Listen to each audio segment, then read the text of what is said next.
Սիրելի ընկերներ, խնդրում եմ բոլորդ զբաղեցնեք ձեր տեղերը, արդեն պաշտոնական մեկնարկը կարող ենք տալ այսօրվա միջոցառման։ Այսօր ոնց ասեցի, ես կփորձեմ այս ինտրոյի մասը երկլեզու կանենք, որպեսզի մի քիչ համ կանանք խարիզմատիկ խոսանք, համ էլ անգլերեն լեզուն պահպանվի. So welcome everyone. Today we're gonna have the official launch of the CaseKey 2022. And in some cases, we will go just into Armenian and in English, but after, during the final workshop session, we will go completely into English. So although we tried yesterday to teach a few words to Dr. Limon, but I guess it's not enough for the full presentation in Armenian.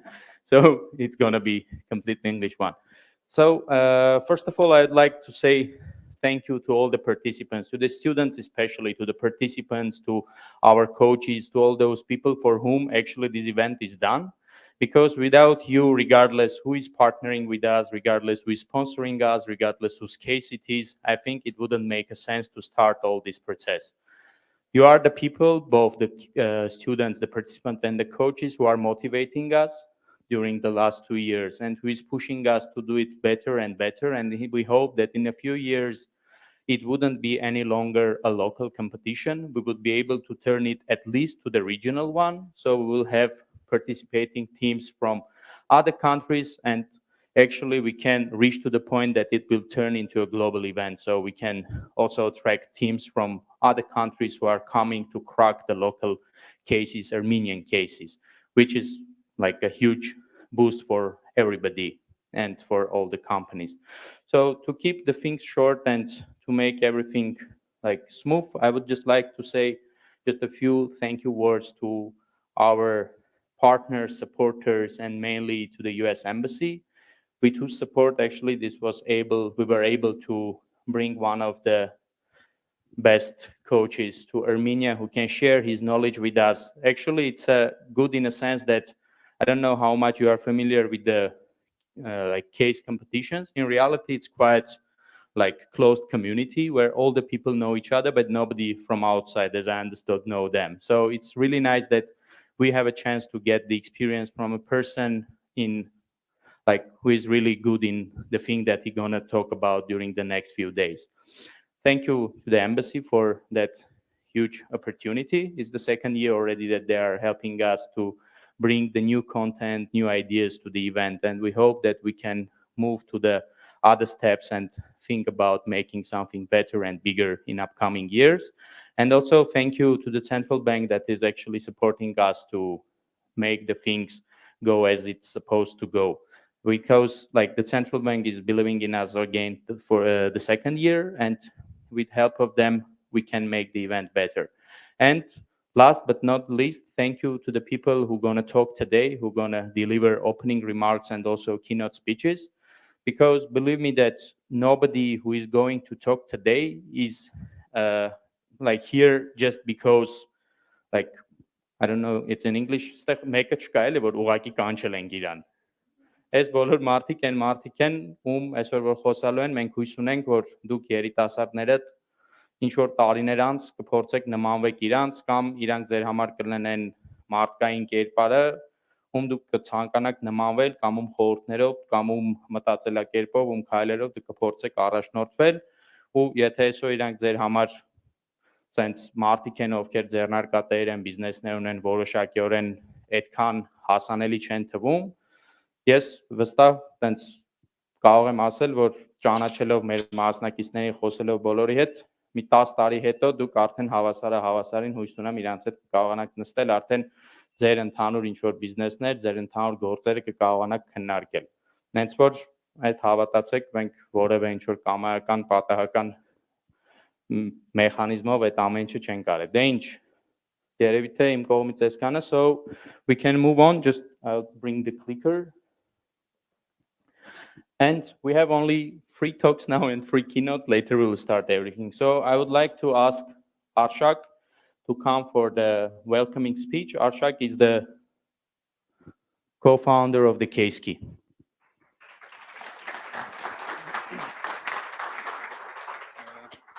Հարգելի ներկաներ, ողջունում եմ ձեզ, Hovhannesը ավելի լավ է խոսում, ես մի քիչ ավելի կարճ կփորձեմ։ Ողջունում եմ ձեզ ներկա գտնվելու CaseKey 2022-ի բացման արարողությանը։ Այնտեղի չէր ունենա առանց մեր աջակիցների, առանց մեր գործընկերների, մասնավորապես Կենտրոնական բանկի եւ Հայաստանում Ամերիկայի Միացյալ Նահանգների դեսպանության, ինչպես նաև շնորհավորում եմ մեր մասնակիցներին, ովքեր բավականին թեժ պայքարում կարողացել են հաղթահարել այդ առաջի փուլերը եւ հասել են այս ներկա փուլ, մոտարապես այդ թվերով խոսանք, գրեթե 520 applicant-ից, որ ովքեր լրացրել են application-ը, այս բային առաջի training coaching-ի փուլ են հասել 152-ը։ Բոլորիդ մաղթում եմ հաջողություն, բոլորիդ խորհուրդ եմ տալիս, որ վայելեք այդ ընթացքը, coaching-ի ընթացքը, որտեղ վերջնարդյունքը շատ լավ է, բայց պետք է վայելել այս ընթացքը, որտեղ այս ընթացքում եք դուք կարողանալու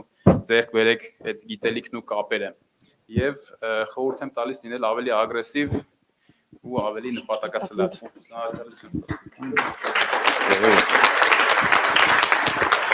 Շատ շնորհակալություն Արշակ ջան։ Կխնդրենք մեր հաջորդ հյուրին։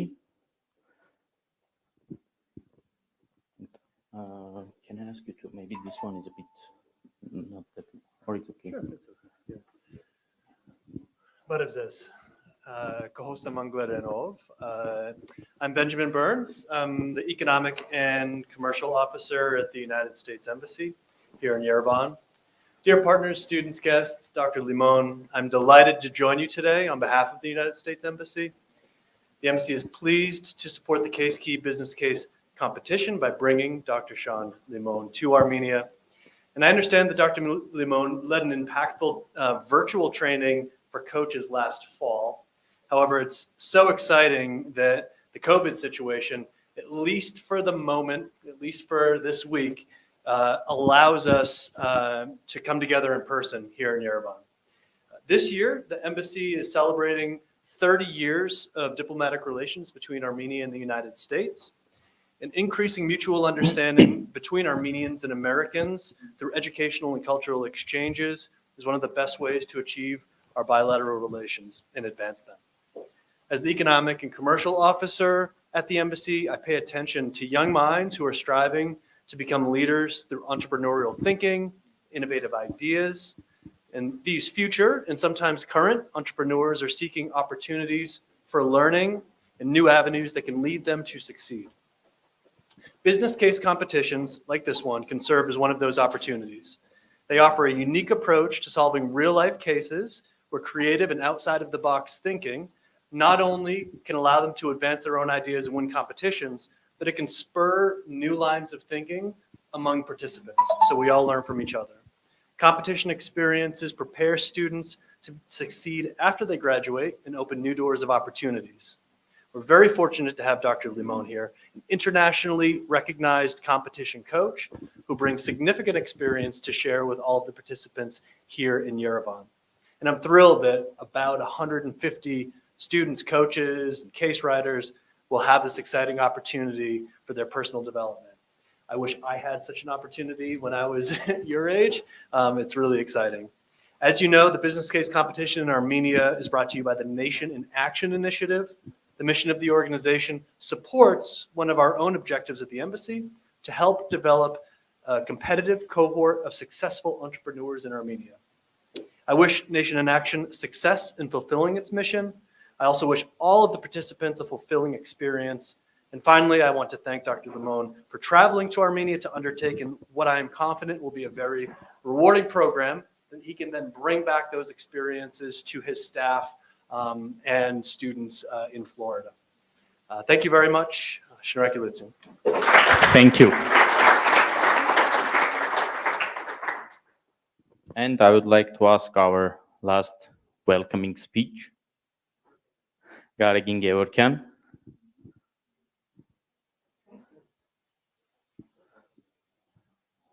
A couple of words in Armenian, if you don't mind.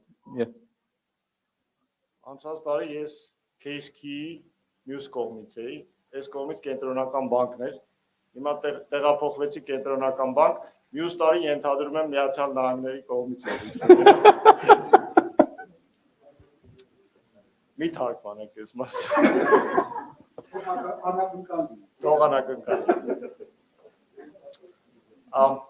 It is great pleasure to see this event becoming a tradition. It is great pleasure for me personally and for the Central Bank of Armenia to support such an initiative, which was born in pain, but strives, and I hope and confident will continue to be one of the most interesting business events in this country. Welcome, and let's start. Perfect. Thank you so much. And I would like to ask to welcome Eisaian, our first keynote speaker. Before he comes, just a few words about why we have decided that he can be an excellent person to do one of the keynote talks. Can I do it in Armenian actually? Մենք Eisaianին իրականում տենց որ ասեմ անձնապես ճանաչել եմ սուտա։ Ես իր հետ առաջ անգամ հնարավորություն ունեցա շփվել LinkedIn-ով, գրել եմ իրան, տենց մի հատ դեպք կար, այդ դեպքի շուրջ զուտ ինքն ինձ չէր ճանաչում ու զարմանալի ինձ համար ինքը ուղղակի պատասխանեց ու այդ պատասխանը չեղավ էլի, հա դե գրել ես լավ ես արել, տենց շատ նորմալ որ ամեն ինչով հնարավոր էր օգնեց, առաջ տարավ այդ ամեն ինչը ու մենք դրանից հետո այս արդեն 2 տարիա փորձում ենք նենց անենք, որ ինքը մեր մասնակիցների հետ գոնե մի անգամ խոսար ներկայացներ, թե ինչու են իրանք զբաղվում, ինչ են անում ու շատ ոգևորիչ էր, ես վերջի դեպքն է, երևի 2 օր առաջ եմ իրան ընդամենը գրել, ասել եմ, սենց մի հատ իվենթ ունենք, ընդամենը տենց այսինչ ժամին, այսինչ տեղը ու ինքը եղել է շատ պարզ, օքեյ, ես գալիս եմ ու շատ շնորհակալ ենք այդ մոտեցման, այդ ամեն ինչի համար, իմանալով թե զբաղվածությունը, թե ամեն ինչը, բայց անկեղծ այն որ իրանք այդ ամեն ինչը ինքը են կողմ դնելով ուղղակի ինչ որ networking-ի միջոցով կարողացել ենք հասնել այդ ամեն ինչին, այս այնա ինչ որ ուզում ենք դուք մասնակիցներով այս case-ի ընթացքում սովորեք, էլի որ ինչ որ մեկը անհաշ չի, մարդկանց հետ կարելի է հեշտ կապի դուրս գալ, եթե ճիշտ նպատակային տենց կարևոր գործ եք անում, յուրաքանչյուր մարդ էլ ձեզ պատրաստ է օգնի, յուրաքանչյուր մարդ պատրաստ է այդ ամեն ինչի մեջ ներգրավի։ Հենց որ շնորհակալություն ձեզ ու խնդրեմ։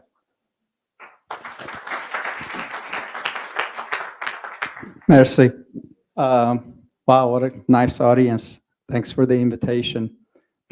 This is, I think, my 5th talk I'm giving during this trip. And Hovhannes and I re-met during the war.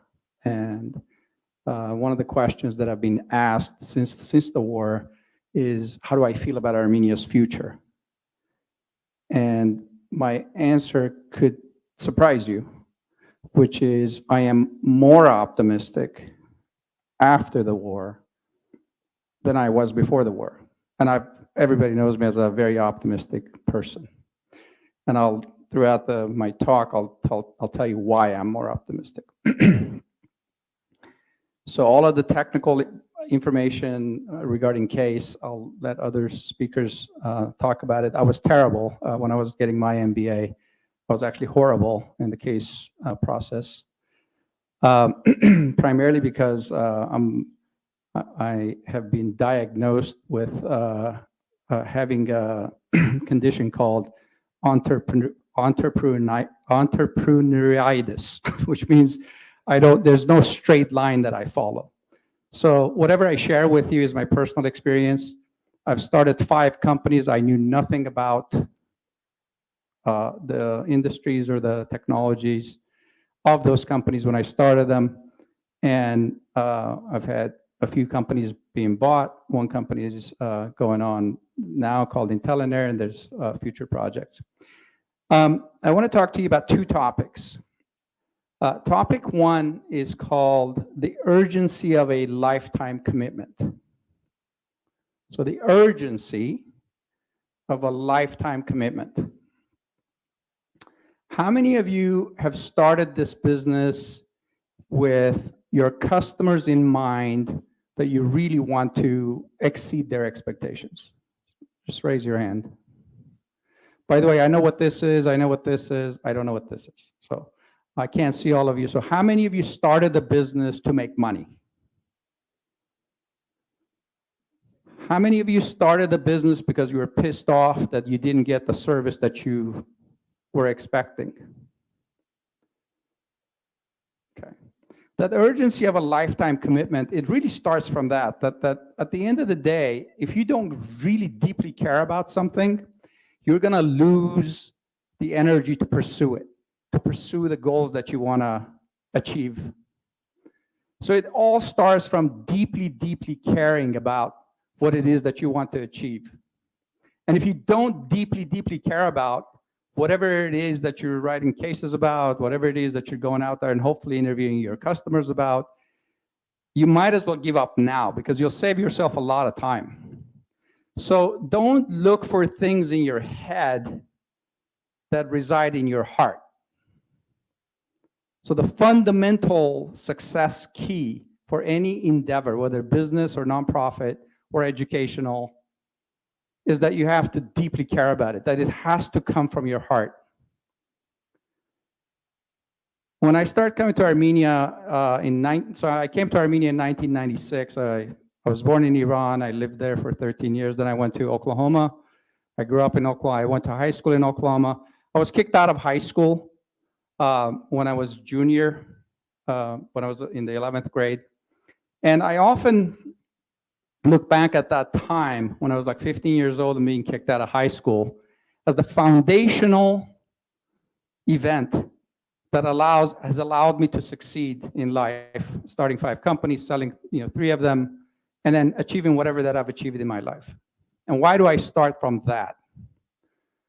Because in our lives, all of us in our lives have events that happen that in the initial view, it looks like it's really terrible.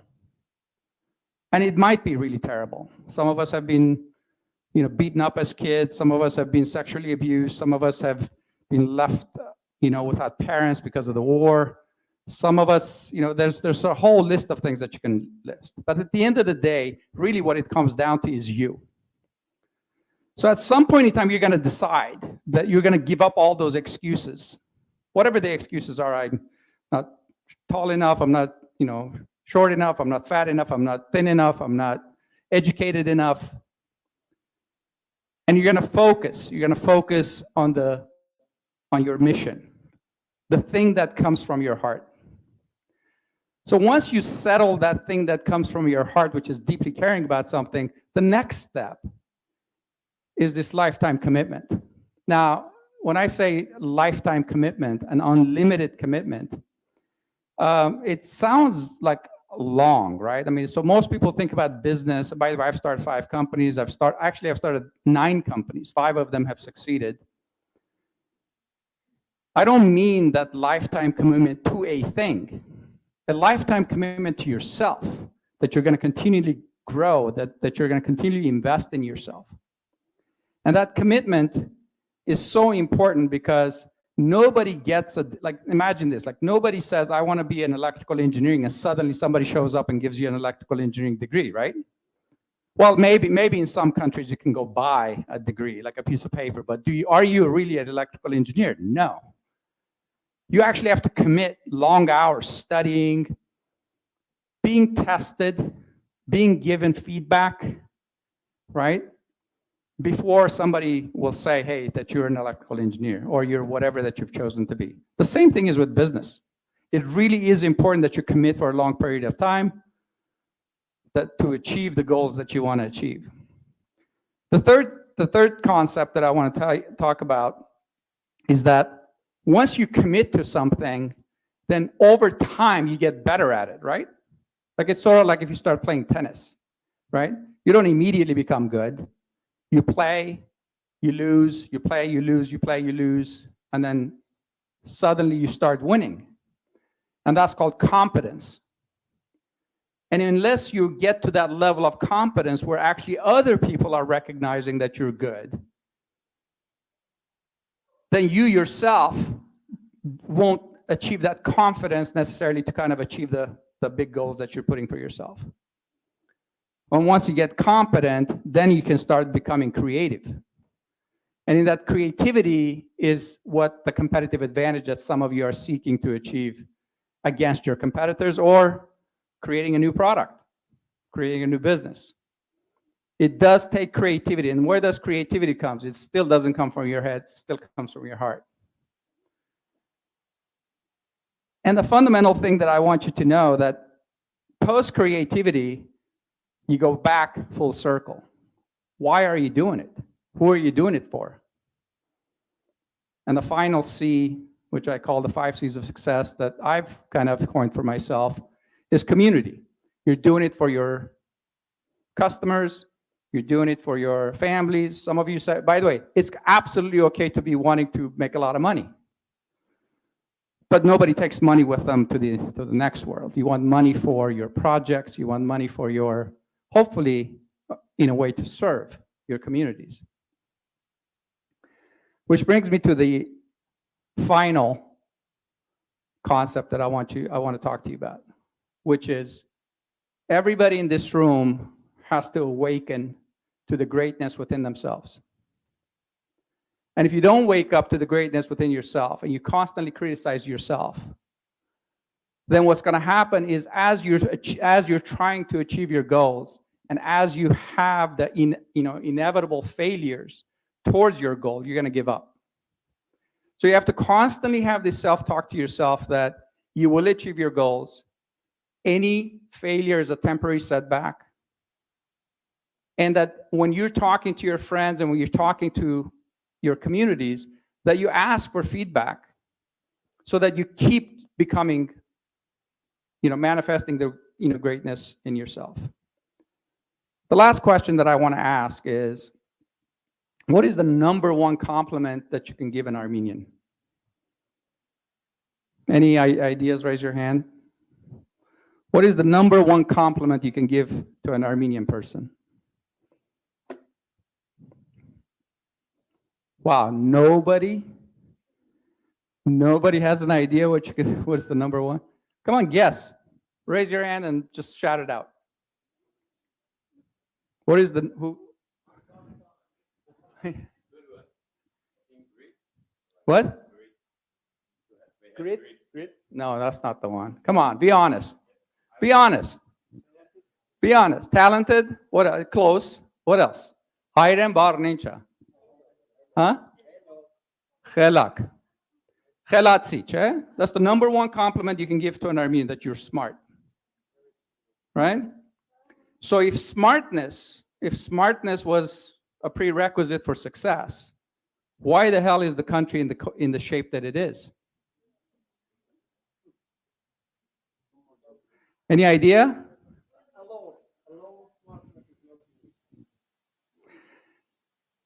So if that's a static statement, right? That you showed up chelatsi. And some people will say, the Armenians have this like smart gene. That's why we're so good in chess, and that's why we're so good in math. And I go, and why the hell is the country in the shape that it is? You go to streets, you walk the streets, there's no straight line.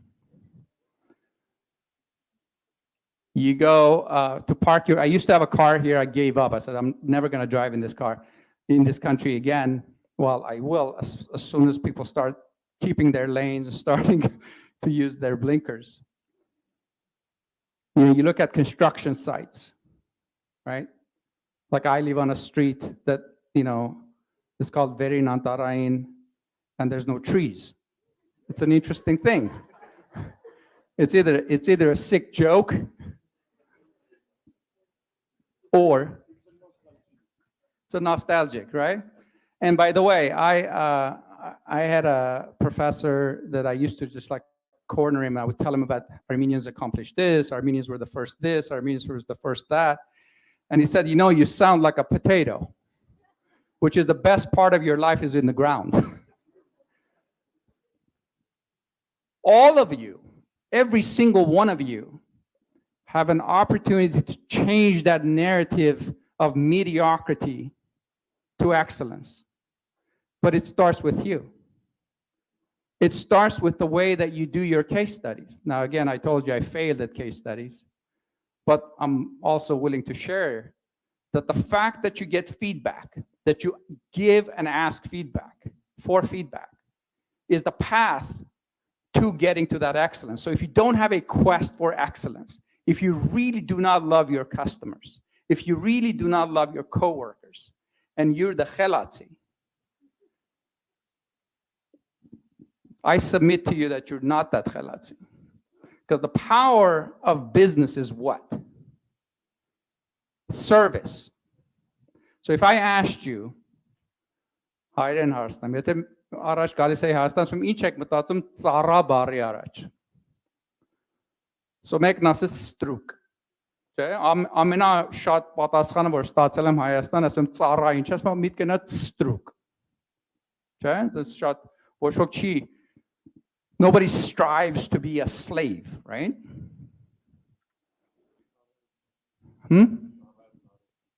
Serve. To serve, right? What is the highest thing that a human being can do for another human being? To serve. It's a noble thing. And as business people, most people think businessmen are out there to make money. Yes, money is one part of it. Because you have to be sustainable. If you're not sustainable, then you're not going to be able to serve your customers too long. So when you go back and you say, look, I want to create businesses that I want to be very successful, I go, then you need to serve a lot of people. And if you're not willing to put up with the complaints and what is a complaint? It's a feedback. And the most honest one. And how often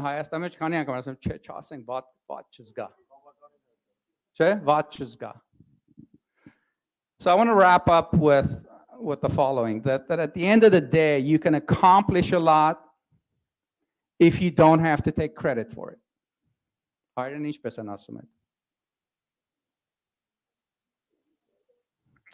You can accomplish a lot in your lives if you don't have to take credit for it. I didn't make a gargle about something. I can't translate. You're not doing something so that somebody pats you on the back. You are truly in service.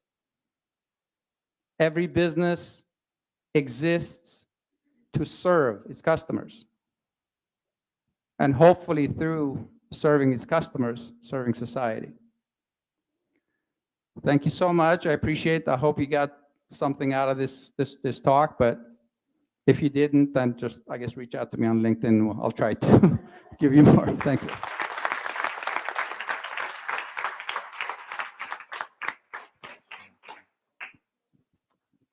Շատ շնորհակալություն եւ մեր երկրորդ Keynote speech-ը կանի Manuk Hergnyan, մի հատ տենց կարճ մի րոպե։ Մի հատ կարճ ինտրո նաեւ թե Manuk-ի հետ ոնց է մեր շփումը CaseKey շրջանակում սկսե։ Մենք Manuk-ին շուտվանից ենք ավելի ճանաչում, քան CaseKey-ին կար, բայց երբ որ գնացինք առաջի անգամ Arshak հետ իրանց մոտ ու ներկայացրեցինք պրոյեկտը, զարմանալիորեն իրական Manuk-ին ճանաչելով սպասում ենք, որ այդպես սուպեր կրիտիկա ձևով ասել է, ոբշում է չստացվող բանը մի արեք, բայց հակառակ այդ ամեն ինչին ինքը էլի կրիտիկայով ասեց ստացվող բան, բայց այդպես լիքը վատ բան ասեց, ինչը մեջը կարա խնդրեմ լինի մեր համար։ Ու այդ ամեն ինչը մենք հաշվի առնելով, այդ լիքը փոփոխություններ իր այդ բերելով, ստացանք այն ինչ որ առաջի տարում կարողացանք ստանալ ու անկախ ոնց որ ամենամեծ կտորը այն էր որ ինքը մեզ տվեց այն առաջի մարտները որ an early adopter ասած է էլի եթե ստարտափային տրամաբանությամբ նայենք ով որ ընդունեց այս պրոյեկտը ու ողջավորեց մեզ հենց որ շատ շնորհակալ ենք ու նաև կխնդրենք հիմա ողջավորեք մեր մնացած մասնակիցներին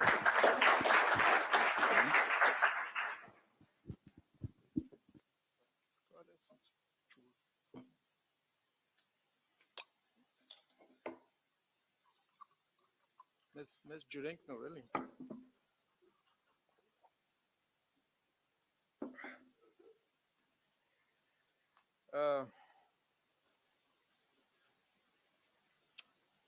Այսօր երբ մեր երկրում իսկապես ճակատագրական իրադարձություններ են տեղի ունենում, շատ դժվար է մասնակցել նման մասնագիտական քննարկումներին, ես պիտի խոստովանեմ, որ վերջին շրջանում շաբաթանց քիչ եմ մասնագիտական նման միջոցառումների մասնակցում, բայց այս մեկը իսկապես չի կարող մերժել, որովհետև ես շատ ընկերական հարաբերություն եմ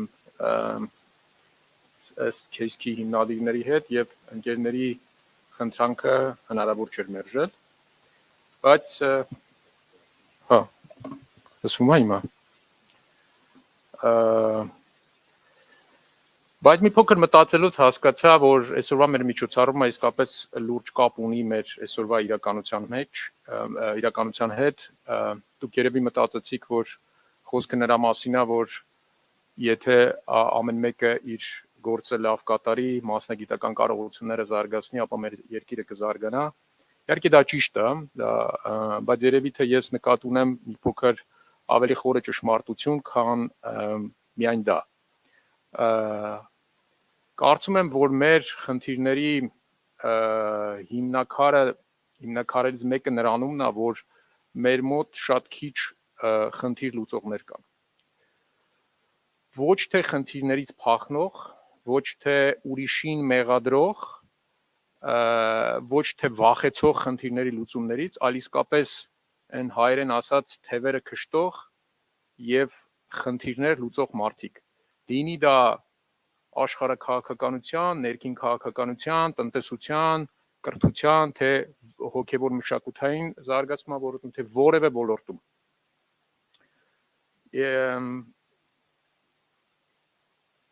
Ինչի մասին է մեր այսօրվա միջոցառումը։ Ի վերջո դա խնդիրների, բաղադրյալ խնդիրների, բազմագործոն խնդիրների լուծման մասին է։ Case-ը ինչ է, բարդ իրավիճակ, որտեղ պահանջում է որոշակի լուծում, խնդիրը լուծել։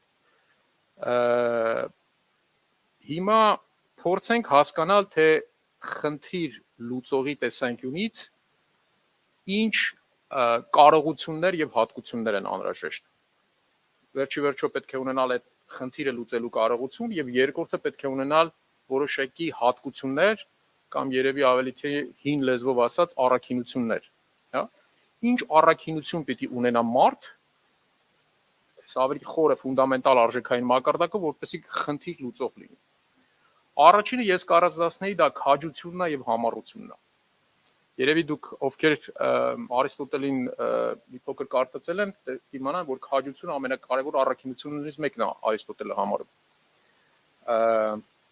Հիմա ես ղեկավարում եմ ոչ միայն վենչուրային հիմնադրամ, այլ նաև խորհրդատվական ընկերությունը, Civic Armenia ընկերությունը, որտեղ մեր ամենօրյա գործունեությունը ըստ էության որոշակի кейսերի լուծումը, հա։ Եվ մեր աշխատանքի ընդունման գործընթացը եւս հիմնված է кейսերի լուծման վրա, եւ շատ հեշտ է кейս տալով հասկանալ ընդհանրապես մարդը ունակ է աշխատել մեր հետ, մեր բնակավարում, թե ոչ։ Ուրեմն վերջերս չափազանց շատ տպավորված եմ մի աշխատանքի ընդունման հարցազրույցով, որը արեցինք ուրեմն CaseKey-ի նախորդ հաղթողներից մեկի հետ։ Ես նմանատիպ պատասխաններ չվախեցող, որտեղ տալիս ենք մի բան, որը տենց ակնհայտ պատասխան չունի։ Ես չգիտեմ դա ոնց որ CaseKey-ի գործընթացը անցնելու հետևանքով էր, թե մեր քոուչները, որը մեր ընկերությունից էր դրա հետևանքով էր, բայց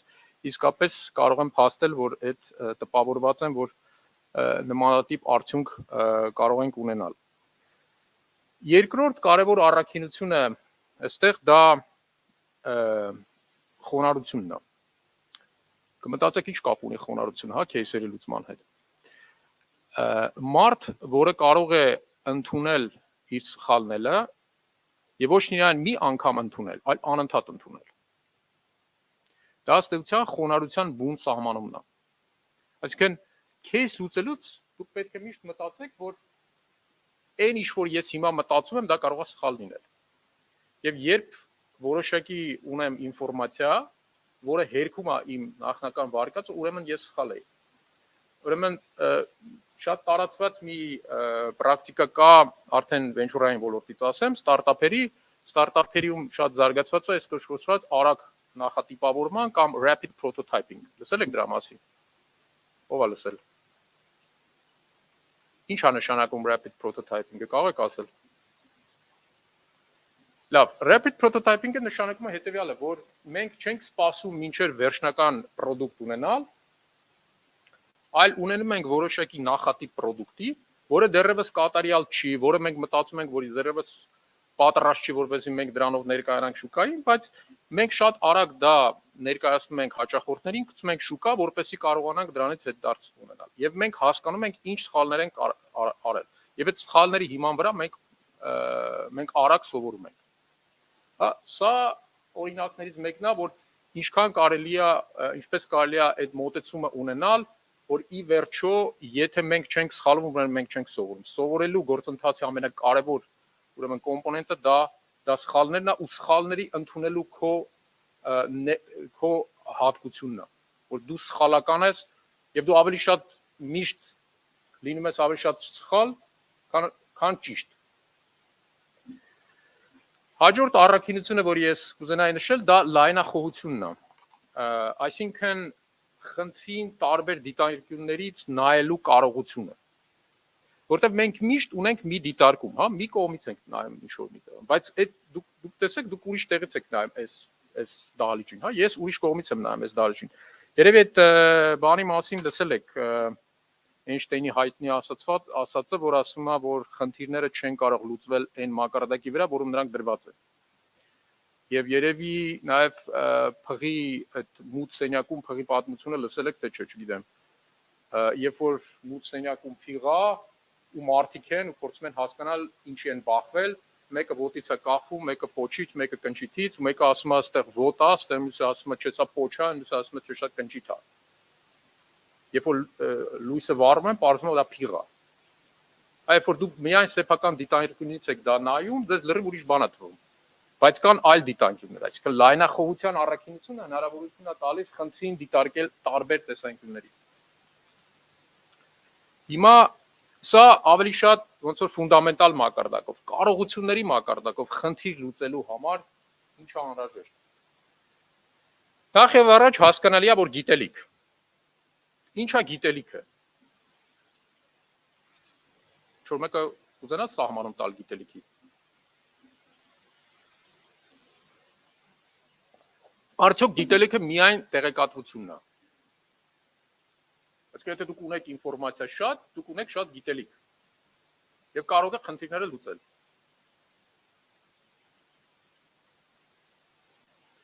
Խնդրեմ։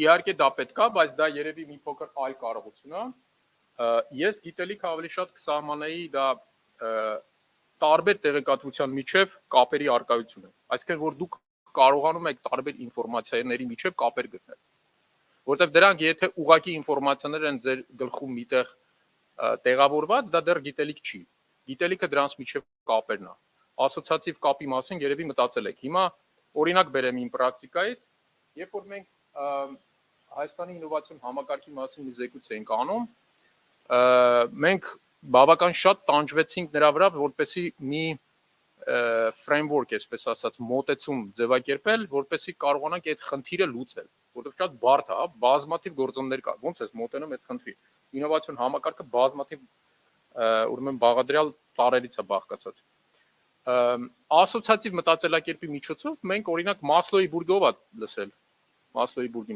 համոզված եմ շատեր եք, հա։ Այդտեղ երբ որ կա ոնց որ ասած բուրգի գաղափար, այսինքն տակից ավելի շատ գործոններ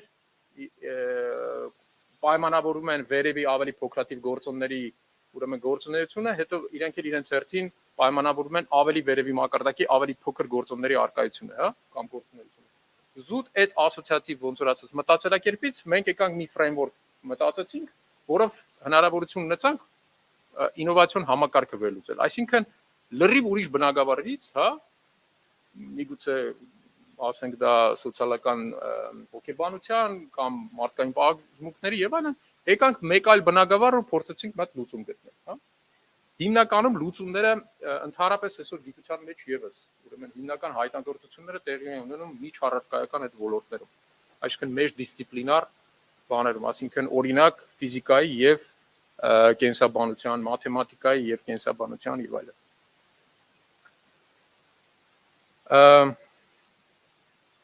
Հաջորդ կարողությունը դա անընդհատ սովորելու կարողությունն է։ Հիմա եթե նորից Մասլոուի բուրգին անդրադառնանք, դա ըստեյության ամենավերին մարդու պահանջմունքներից մեկն է։ Սովորելու կարիքը մարդու ամենավերին պահանջմունքներից մեկն է, հա։ Ընդհանրապես եթե վերհիշենք Աստվածաշունչը, գիտելիքի ծառի մասին է, չէ՞, խոսում, գիտելիքի մասին է խոսում։ Դա ավելի մեծ բավարարվածություն է տալիս մարդուն, քան երևի թե չի տալիս որևէ այլ տեսակի կարիքի ուրեմն բավարարվածություն։ Սա շատ կարևոր ուրեմն կարողություններից մեկն է։ Հաջորդ կարողությունը դա փորձի կարևորումն է, որտեղ case-ը ինչ է, ի վերջո դա կոնկրետ փորձ է, կոնկրետ փորձառությունն է, պրակտիկա է, կոնկրետ օրինակ է եւ ֆրեյմվերից դուրս մտածելու ունակությունն է։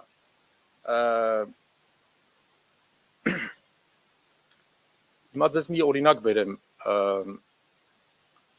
դուք երևի կզարմանաք, որ ասեմ, որ մինչև կարծեմ 18-րդ դար մարդիկ համարել են, որ տղամարդիկ ունեն ավելի շատ ատամներ, քան կանայք։ Գիտեք ինչի են այդպես համարել։ Որովհետև Արիստոտելն է այդպես ասել։ Այսինքն որովհետև հեղինակությունը ասել է, ու արդեն ոչ մեկ չի մտածել 20 դար, ոչ մեկ չի մտածել, որ կարելի է դա ստուգել, ուղղակի պարզ հաշվել։ Փորձը շատ կարևոր է, ոչ մի ճշմարտություն, մանավանդ բարդ խնդիրների լուծման մեջ հալած յուղի նման պետք չի ընդունել, մինչև չտեստավորել դա կոնկրետ կյանքի օրինակով, կոնկրետ փորձով։ Հաջորդ կարողությունը, եթե նկատեցիք, ես գնալով ավելի բարդ կարողությունների մասին եմ խոսում, երևի թե ամենաբարդ կարողությունը, դա վերջի կարողությունն է, դա որոշումների կայացման կարողությունն է անորոշության պայմաններում։ Միշտ ձեզ ավելի քիչ հասանելի տեղեկատվություն լինելու, քան ձեզ պետք է։ Բոլոր բնագավառներում, ոչ միայն case լուծելուց, այլ նաև ձեր ընդհանրապես բոլոր տեսակի կյանքի որոշումներով։ Սկսած ամուսնության որոշումից, բարդագույն որոշումներից վերջացած մինչև այսօր առավոտ ինչ հագնեմ։ Օրինակ, դուք գիտեք, որ շատ ձեռներեցներ, օրինակ մասնավորապես եթե նկատել եք, ասենք նախկինում Ստիվ Ջոբսը, հիմա Ցուկերբերգը, նույն շորն են հագնում միշտ։ Տարբեր կարող եք ինչի համար են նույն շորը հագնում միշտ։ Որ առավոտ էներգիա չծախսեն նրա վրա, որ մտածեն, որոշում կայացնեն, թե ինչ շոր հագնել այդ օրը։ Որտեղ իսկապես որոշման կայացումը դա չափազանց մեծ մենտալ եւ բարոյական էներգիա պահանջող գործողություն է։ Որովհետեւ դուք այդտեղ ներառում ենք ոչ միայն տեղեկատվությունը, այլ նաև ձեր բարոյական ընտրությունները։ Հիմա մի կարճ պատմություն պատմեմ այդ առումով, ուրեմն 2000, եթե չեմ սխալվում, 8 թվականին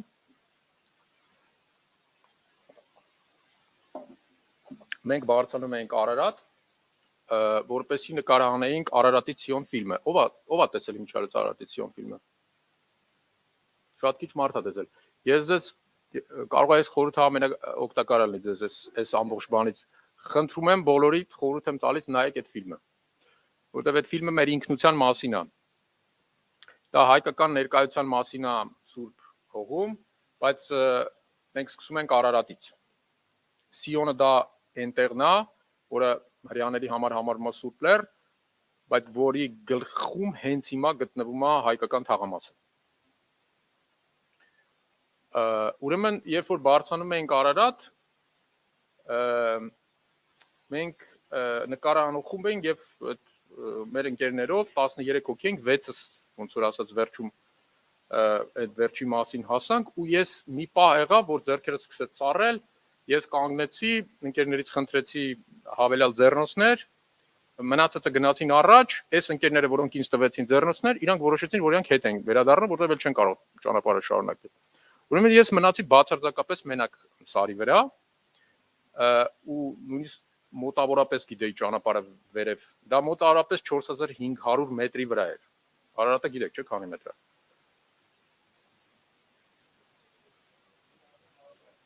Ապրեք։ Ուրեմն հիմա ու արդեն սկսում ես այնտեղ թթվասնային քաղցա սկսում։ Հիմա ես պիտի որոշում կայացնեմ։ Ուրեմն երկու կողմ չեմ կարող գնամ։ Ուր կարամ գնամ։ Կամ վերև կամ ներքև։ Հիմա ոնց որոշեմ, վերև գնամ թե ներքև գնամ։ Կատարյալ անորոշության պայմաններում որոշում է, չէ՞։ Այսինքն ես ունեմ որոշակի ինֆորմացիա իմ առողջական իրավիճակի, ուրեմն որոշակի ինֆորմացիա նրա մասին, թե ինչ չունեմ, օրինակ չունեմ մարդ, որը գիտի ոնց գնալ, եւ չգիտեմ մոտարապես ինչքանում կհասնեմ, այսինքն շատ քիչ ինֆորմացիա ունեմ։ Ոնց ինչպես որոշում կայացնել նման պայմաններում։ Ոնց որոշես գնաս վերև, թե գնաս ներքև։ Ի վերջո ես որոշում կայացրեցի գնալ վերև։ Բայց ինչու ես որոշում կայացրեցի գնալ վերև։ Չէ, այդ չէր պատճառը։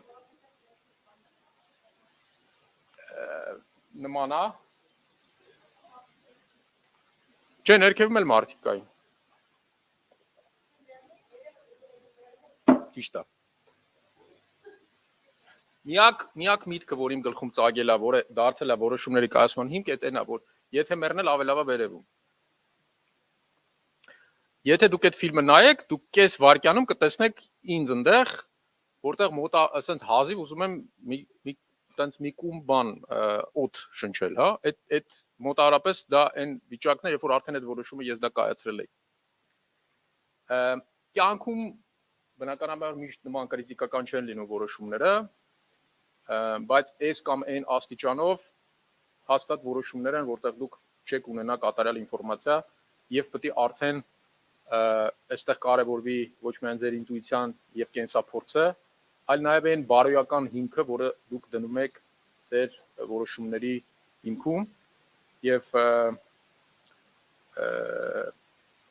այստեղ գալուց առաջ ես օրինակ նմանատիպ մի հատ որոշման առջև էի կանգնած, մենք մի հատ աշխատակից ունենք, որը փորձաշրջանը վերջացել է, հիմա պետք է որոշում կայացնենք, վերցնել աշխատանքի թե չվերցնել, ինֆորմացիա եկավ, որ եւս մի, այսպես ասած, ինֆորմացիա, որ կատարողական այդքան լավ չի եւ շատ արագ ես ասացի, ուրեմն չենք շարունակում։ Եվ հետո նորից մտածեցի, որ միգուցե ես շտապեցի, եթե ես լինեի իր տեղում, արդյոք այդ որոշումը իմ համար իմ տեսանկյունից արդար կլիներ թե ոչ։ Եվ այստեղ աշխատեց մի հատ կանոն, որը կոչվում է ոսկե կանոն։ Գիտեք որն է այդ ոսկե կանոնը։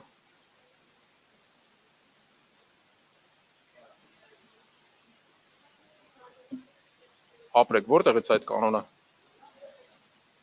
Ապրեք։ Շանով ես եզրափակեցի, շնորհակալություն։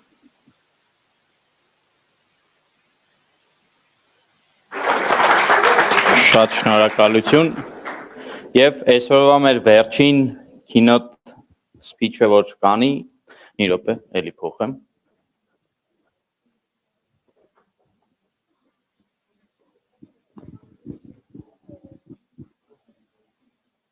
Всё։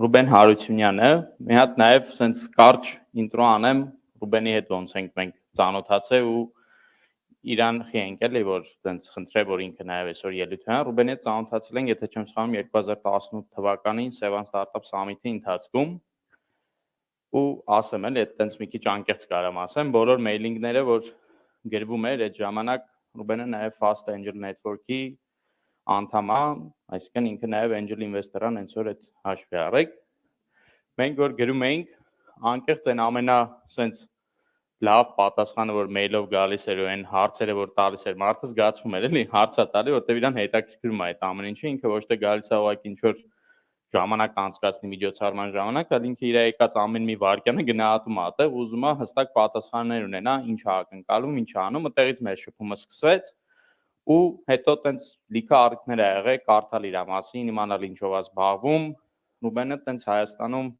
ինչքան լավ երիտասարդական նախաձեռնություններ գիտեք, այդ ամեն ինչի մեջ ներառված է ոչ թե ուղղակի մասնակցի կարգավիճակով, այլ trust-ի, այսինքն ինքը այդ ամեն ինչը push է անում, որ գնա առաջ։ Այդ նախաձեռնություններն են թե IB, թե UWC-ին, թե շատ ու շատ ուրիշ բաներ, որ ուղղակի Google-ում գրեք, այդ սա լիստը կտեսնեք, էլ ինքը ինչ լավ քայլեր է անում Հայաստանի համար ու նամանավանդ երիտասարդության ու նույն տրամաբանությամբ, եթե ալի դեպքում իրան 2-3 օր առաջ ենք ասել, Ռուբենի հետ խոսել ենք ելույթի մասին 3 ժամը 6-ից 7 ընկած սահմանում, հյուրանոցի ֆոյեում նստած, խնդրեցինք, ասեցինք, սենց բան կա, ու Ռուբենը երևի մեր կյանքում իմ Արշակյան ամենաարագ սենց 25 րոպեանոց մի հատ session արեց, այդ ամեն ինչին զատ, պատմեց, թե ոնց կարելի է ինչ որ x կետից հասնել 1000x-ի ու այդ ամենի ընթացքում ինչն է շատ կարևոր ու այդ մեզ եւս մեկ անգամ էլ ավելի ողջավորեց կարևորեց որ ինքը հաստատ լիքը բան ունի ձեր հետ կիսվելու հենց որ կխնդրենք պարոն Հարությունյան նաեւ դուք արդեն Երևի ավելի հեշտ կնի քայլելով բարի երեկո այսօր ես կասեի key երեկո է, էլի, որտեղ key խոսքը մենք շատ ենք լսում, CaseKey, Keynote speaker, ես կաշխատեմ 1-2 նաև ուրիշ բառերներ ձեզ բաժանել, օրինակ key of success, ինչ է դա նշանակում։ Երկու խոսքով ինչ է ուզում ասել, որ կյանքը արդեն իրանով competition է։ Եթե դուք դա չեք հավատում, հիշեք ոնց եք դուք ծնվել։ Հա, դուք հասկանում եք դուք ծնվել եք արդեն competition-ի մեջ ու ձեր սա կյանքը լինելու է competition։ Հա, այդ competition-ը մենք տեսնում ենք ամեն օր մեր կյանքում։ Ու ինձ մի քիչ հեշտ է ձեր հետ զրուցել, որովհետև ինձ առաջ 2 հոյակապ անձնավորություն ելույթ ունեցան, ունեց American view-ն տվեցին, կամ systematic view-ն տվեցին, ես մի քիչ ավելի practical view-ն կաշխատեմ դրա մասին խոսալ։ Ու իմ կարծիքով 3 կոմպոնենտ կա հաջողության հասնելու համար, թե case լուծելու ժամանակ, թե ձեր ծրագրերը, թե ընկերությունները ստեղծելու ժամանակ։ Ու ես կուզենայի նաև որ դուք ինձ օգնեք։ Ինչ եք կարծում, առաջի կարևոր կոմպոնենտը հաջողությանը ի՞նչն է։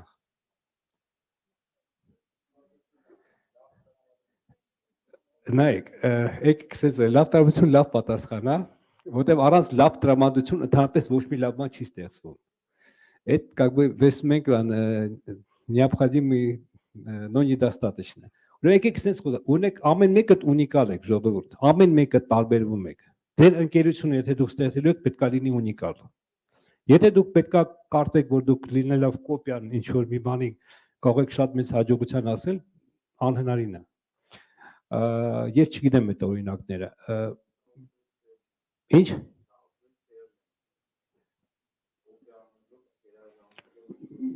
Չէ, նայեք, ոտ դու արդեն երկրորդ կոպիանով գերազանցեն։ Մենք խոսում ենք ունիկալնստի մասին, այսինքն իրանք ունեն մի բան, որը չունեն ուրիշները։ Քո ասած Southwest Airline-ը ունի ունիկալնի սերվիս, որով ինքը իր կոնկուրենտների խափում է։ Այնտեղ երբ որ ավարտվում է ձեր պարյոտը, կարան ձեզ բան անտեն բաժանեն թղթիկներ, ասեն գիտեք, ինձ կարող եք լավ, как дать мне как бы обратную связь деньгами, այնտեղ փողերով, բուկվալը ձեռքով դու գրում եք, հետո ընկերությունը այդ փողը տալիս, ասում է, ինչքան գտնում է, հարմար ընթանում է, այսինքն իրանք սուպեր սերվիսով են դարել իրանց բանը, բարձա գոյություն են միայն Airbus, Boeing եւ այլն, այդ ընկերություններից ուրիշ ինքնաթիռ չեն կարող առնել։ Ուրեմն համաձայնեցինք, չէ, ունիկալնեսը շատ կարևոր է։ Դուք պետք է ունեք unique proposition։ ու երբ որ ձեր ռեսուրսները այդքան մեծ չեն, դուք կարող եք չլինել երբ Հայաստանի ամենամեծ բանկը, որտեղ դա արդեն կա, բայց կարող է լինել մի բանկը, որը օրինակ փոքր ձեռնարկությունների համար ամենալավ սերվիսն է տալի կամ ամենա, ասենք, IT ասենց ասենք պլատֆորմով բանկնա, որտեղ ջայլություն ուզում ա գա, հենց այնտեղ ունենա իր, որտեղ իրանք սովորեն սմարթֆոնով աշխատեն եւ այլ, տարբեր ասպարազներում, որպես ես համոզված եմ, որ ցանկացած ասպերեզում կարելի է դեռ ստեղծել շատ հաջողակ ընկերություններ, կարևորը գտնել այդ uniqueness-ը։ Երկրորդը դուք պետք է պատրաստ լինեք ու հասկանաք, որ այդ ձեր uniqueness-ը շատ արագ սկսելու է կոպիանել։ Ու երկրորդը ձեր շուրջը փոխվելու է իրավիճակը, էկոնոմիկի, պոլիտիկի, ադմինիստրատիվնի, հա, այսինքն նոր օրենքներ են ստեղծվելու, նոր տեսակի խոչընդոտներ, ուրեմն դուք երկրորդ ձեր ունակությունը դա կարողանալ ադապտացիա անել ձեր բիզնես մոդելը իրականությանը, որտեղ կարող է դաժե ձեր այդ case study լուծման ժամանակ կնես մի նոր բաներ բացահայտվեն, որոնք ձեզ կստիպեն հետ գալ այդ ձեր հիպոթեզաներից ուրիշ ճանապարհով գնալ։ То есть ու որտեղ փոխվել են միջավայրը, փոխվել է պայմանները, ու դուք պետք է դանեք ավելի արագ, քան ձեր կոմպետիտորները։ То есть եթե ձեր ընկերությունում, ձեր բիզնեսում, ձեր պրոյեկտում չկան մարդիկ, որոնք չկունեն ու պատրաստ են արագ այդ փոփոխություններին պատասխան տալ, ու դուք արդեն ոնց կարելի ասել հայերեն, вы обречены на провал, հա, то есть դուք պարզապես դուք խաղից դուրս եք գալի, որտեղ հաղթողները միշտ առաջի երկրորդ ընկերություններն են, երրորդի մասին ընդհանրապես ոչ ոք արդեն չի կարող հիշել այդ ընկերության մասին։ Օրինակը չգիտեմ մարժի ասել թե չէ, բայց եթե հիմա իստում մեր մոտ շատ բավական զարգացած կազմ հավաքված այստեղ, ով կարող ասի, ով ա եղել աշխարհի երրորդ կոսմոնավտը։ Հա? Տեսեք, չէ, գիտեք ինչու՞մն է հարցը։ Երրորդ մարդն է, որ տիեզերք է գնացել, էլի մեկը չենք հիշում։ Մենք ես կզգացա, որ երկրորդին է շատերը չեն հիշում։ Հա? Լեոնովը եղել է առաջինը կոսմոսում, открытый կոսմոս, այսինքն դա ուժը նովա կատեգորիա, որ ասում է եղեք ունիկալնի, ու Լեոնովը այդ բախտը բերեց, որ ինքը բոլորը հիշում են իրան, կամ Արմստրոնգը, որը գնաց լուսին վրա իջավ, բայց խնդիրն ա, որ հիշում են առաջինին, նույնը բիզնեսում ալու, եթե ձեր մայնդի մեջ լավագույնը տանեք IT բանկը Ռուսաստանում Տինկովն է, սա գնում են Տինկով, դու չեն ամ, որ կա նաև ուրիշ ընկերություններ, որոնք ունեն լավ սերվիսներ, բիզնեսի 50%-ը գնում այնտեղ։ Դա համար շատ կարևոր է լինել համար 1։ Ու երրորդ բաղադրիչը դա ինչ է կարծում, ինչն է, դուք արդեն սուպեր ունիկալնի իդեա ունեք, դուք ունեք հնարավորություններ ադապտացիան եք փոփոխություններին, դա ժամանակն է։ Գիտեք, ճիշտ ժամանակին է պետք անել։ Ցավը, գիտեք, հիմա ես էլ եմ ձեզ կոմպլիմենտ ամ, դուք ճիշտ ժամանակին եք ստեղ, որովհետև մարդիկ որ երկրորդ տարի, երրորդ տարի գան, ես շատ լավ ֆիդբեք է ստացել Հովհաննեսից, որ արդեն մի քանի երեխաներ, որոնք մասնակցել են, արդեն աշխատում են բավական հետաքրքիր պոզիցիաներում, մեծ ընկերություններում, ու դա ձեզ հնարավորություն է տալի գնալ այդ մեծ ընկերությունները առանց այդ երկարատև այդ process-ով անցնելով, ընդունվելով աշխատանքի senior position-ից կամաց ցուցադրելով ձեր լավ եւ վատ կողմերը, դուք այդ ոնց հաշվեք, ոնց որ դա օլիմպիադա, դուք ստանում եք շանսը ձեր կյանքի ձեզ ճիշտ ձևով դրսևորեք, դες որ ձեզ բոլորին շնորհավորում եմ ձեր համառության համար։ Ու ուզում եմ հիշեցնել, որ դուք արդեն այդ competition-ում հաղթել եք։ Ես լսեցի, որ 500 մարդ է դիմել ու միայն 150 է շարժվել առաջ, արդեն 1/3-ը։ Իսկ ես մի հարց ձեզ տա, ինչ եք կարծում Եվրոպայում, ես չեմ խոսում երկրների մասին, որտեղ մենք ենք ապրում, Ռուսաստան կամ Հայաստան, Եվրոպայում նորաստեղծ ընկերությունները 5 տարի հետո քանի տոկոսն է մնում դեռ աշխատունյակ։ 10%-ը շատ քիչ է, ասեմ դες 40%-ը, այսինքն այդ ընկերությունները 5 տարի առաջ որ ստեղծում, իրանք չեն ստեղծել, որ իրանք փակեն։ բայց կամ թիմ չեն ունեցել, կամ իրանց առաջարկ հետաքրքիր է, կամ ադապտացիա չեն արել, կամ ժամանակին չեն բացել, էլի, այսինքն մի այդ բանը պատրաստ եղեք, որ 4-ը 10-ից խաղից դուրս է գալիս, 10%-ը դուք ճիշտ եք, բայց 10 տարվա գորիզոնտով։ Ու կա երկրորդ ստատիստիկան, որը նաև ավելի այնց ապշեցուցիչ է, որտեվ Fortune 500 մտնող ընկերություններից 40%-ը 5 տարի հետո գոյություն են, իրանց գոյությունը չեն ունենալու։ Որովհետև իրանք, եթե դու արդեն մեծ ընկերություն ես, քեզ է շատ դժվար այդ փոփոխություններին ճիշտ անդրադառնալ, ճիշտ որոշումներ կատարել, մեծամասնությունը պարզ է M&A է լինում, իրանք գնում են, իրանք դառնում են ինչ-որ մեծ խմբերի մասնիկները, բայց նաև կան նրանք, որոնք մոտ 10-20% այդ Fortune 500-ից իրանք բանկրոտ են դառնում։ Այսինքն, ասենց ասած, никто не застрахован, ոչ մի խոստում չի տրվում, եւ մենք հիմա ապրում ենք այն իրավիճակում, որ այդ պայքարը, որ մենք ասում ենք, որ ստեղ սկսվելու է ձեր մոտ չի վերջանալու։ Դուք պետքա պատրաստ, եթե դուք եկել եք այստեղ, դուք պետքա պատրաստ եք, որ մինչև կյանքի վերջը դուք պետքա պայքարեք ու դեր այդ լավ ապագայի համար։ Ու բարձա ես լսեցի տոմ ինչ-որ մի քիչ ականջս բան արեց, ռեզը սլուխ, որ ասին շատ ոչ միայն համար, այլ նաև ինչ-որ ակտիվ, կարևորը խելացի ձևով դա անել, պետք պայքարելը ու не все средства хороши, ոնց որ ասում են, էլի մեն ճիշտ ճանապարհներով։ Ես ես նաև խոստացել էի պատմեի про формулу успеха։ Միջև այդ ուզում եմ ճշտել, որովհետեւ մեկը գիտի այդ формулу успеха ինչից է բաղկացած։ Հա։ Որ մեկն ու։ Դենակ չէ, ասեմ դե նավանդ գիտեք ես մի հատ շատ լավ ունեմ ընկեր, մեր կոնսուլտանտն է ինքը կստացի դժվար ասել ով է ինքը իր ազգությամբ Իսխակադիզեսի մասին է խոսքը, ինքը շատ լավ գրքեր է գրել, որ գրքերից մեկում как раз գրված այդ формулу успеха մասին, պատկերացրեք բատերիկան, հա չէ, լավ է։ Իսկ ոնց կարելի ասել դրոփ հայերեն։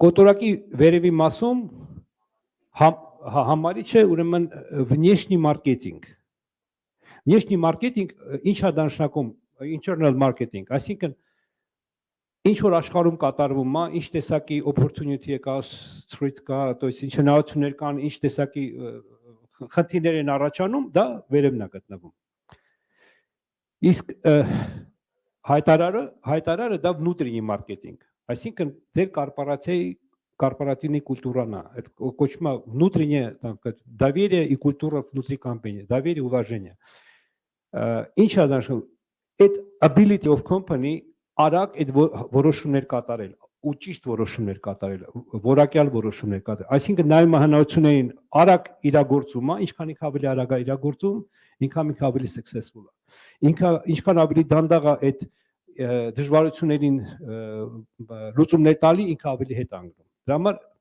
շատ կարևոր է, որ ձեր ընկերություններում կամ ձեր հիմա թմերում լինի իսկապես հավատ իրար առջև, դու այդ հավատը ու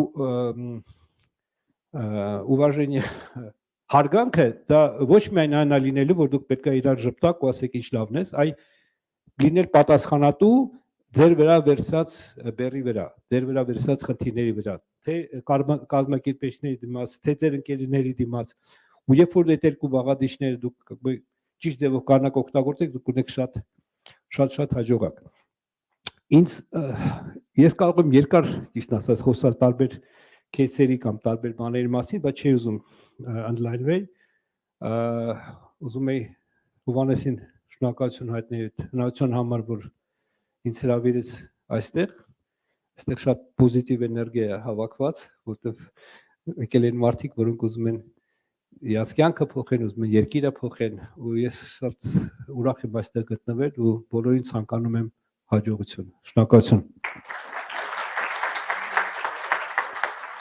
Շնորհակալ ենք ձեզ։ Դե ինչ մեր բացման, so we have finalized the opening part.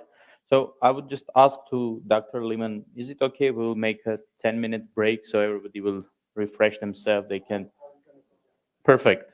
So we have the I don't know, food, some cookies, coffee, tea, etc., etc. But let's agree that we are gathering in 10 minutes and we will have our last part of the day.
Yeah.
Մեկ Ժողովուրդ ջան, խնդրում եմ զբաղեցնենք մեր տեղերը։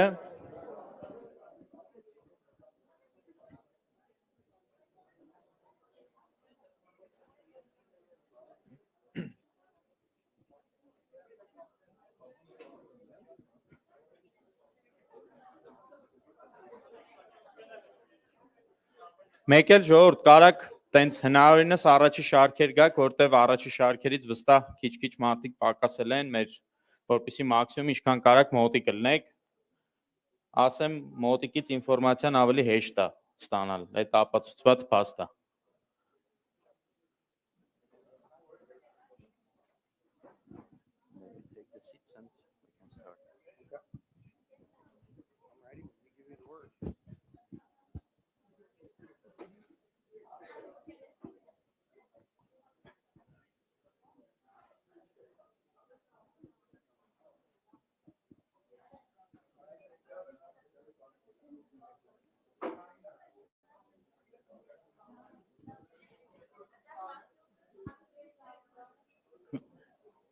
Թե Ժողովուրդ ջան, կարակ հանգիստ առաջ գաք, որտեվ առաջի շարքը հաստատ էլ մեծ մասը գնացել են։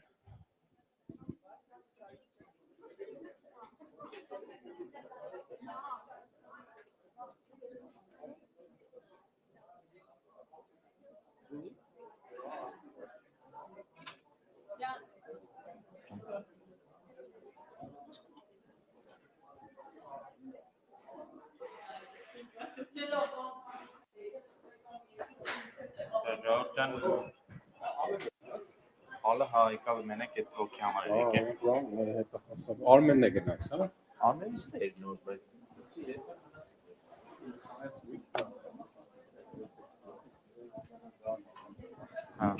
Armenին ասենք, մեկ էլ ուզում հասկանամ ում կարան կանչենք մեր գիտական շապատին, ասենց երեխեքի մոտ։ Արդին։ Personally founded է իրական։ Ինքը տենց արաբելում բանում ինքը լավ։ Հա։ Ինքը Ինքը այդպես է։ MIT-ից է։ Բայց ստեղ կլինի, այս 23-ի 23, հա, ինքը 15-ի մաջ է։ Այդ եմ մտածում, 2-3 թոք է պետք, որ science-ը ու գյուղատնտեսությունը ու science tech-ն agriculture կապի։ Մեկ Արմենն է մտածում, որ լինի, այդ մտածել էլի ինձ երկու թոքի ասում։ Ժողովուրդ ջան, շնորհակալություն, որ հետ հավաքվեցիք։ So now we are starting for what we have been gathering here and for what all the million emails and notifications, whatever on the Telegram we were sending you. We were just promoting you all the way during the last 1.5 months, actually. I'm feeling like a rock star. Huh? Yeah. So I would like to introduce you to all of you, our guest, our friend, and hopefully our next year's also participant, Dr. Limon. So with the Dr. Limon, we started the cooperation during the last CaseKey, but due to the COVID, he was not able to come to Armenia personally, so we had to do it online. It was good, it was nice, but we did our best to make it offline because as we understood from the communication with him and from the experience with the students that we get, that the online is nice, but it's not the thing that really motivates and really give all the idea what the case competitions are about. So with the help of the US Embassy, we are currently able to host Dr. Limon in Armenia. He's going to stay with us through the whole week. And he's going to run with participants 2 more sessions only with you. There would be another session with the coaches, so it would be experience sharing, what, how, etc. So I don't want to give too much information, not to give something that I'm not supposed to. So I would like to now all of you to welcome Dr. Limon. So he will give you also brief info about himself, so I wouldn't mess the things. So feel free to. Okay, thank you. Thank you. Okay, can everybody hear me okay? Okay, so first and most important thing, I have always wanted to wear one of these when giving a presentation, Do I look cool? Wait, do I? Okay, everyone's got their notebook. I want everyone to write right now. Coach Limon look. I want that to be the first thing on the notebook. How come you're not writing it down? No, I'm just kidding. I'm just kidding. Okay, first, I want to say what an honor and privilege it is to be here. I absolutely love case competitions. I love case solving. I love everything about it. And the opportunity to be here in Armenia to talk about it, and especially at the start of this program, truly for me is an honor and privilege. So I thank all of you for being here and allowing me to be here. Second, I want to thank the U.S. Embassy for their support of this very worthwhile venture. This is going to have a lot of impact. And honestly, this is one of the greatest things you all can do and that they all can support. And finally, I want to thank Hovhannes and Arshak for having the vision and giving their time, energy, and effort to founding this. This takes a lot of time. As a fellow coach, person who's in charge of the team at Florida, I know what it takes. So thank you very much for doing this. More importantly, thank you very much for picking me up yesterday at the airport, taking me out for a fantastic meal, and starting my trip with Armenian brandy. So if I get stuck here due to COVID, I'm just going to hang out, drink Armenian brandy, and I'll be just fine. So what I'm going to do today, I'm going to go through, I'm going to talk a little bit about myself, just so you know where I'm coming from, a little bit about my case competition journey, and then going to talk about the benefits for you and for the companies that sponsor this, what the benefits are, what they get out of this case competition endeavor. All right, so to begin with, I have my own communication coaching business. So from the business side, I coach business people. So I don't just work with students. With my business, I deal with executives, VPs, directors, so on and so forth.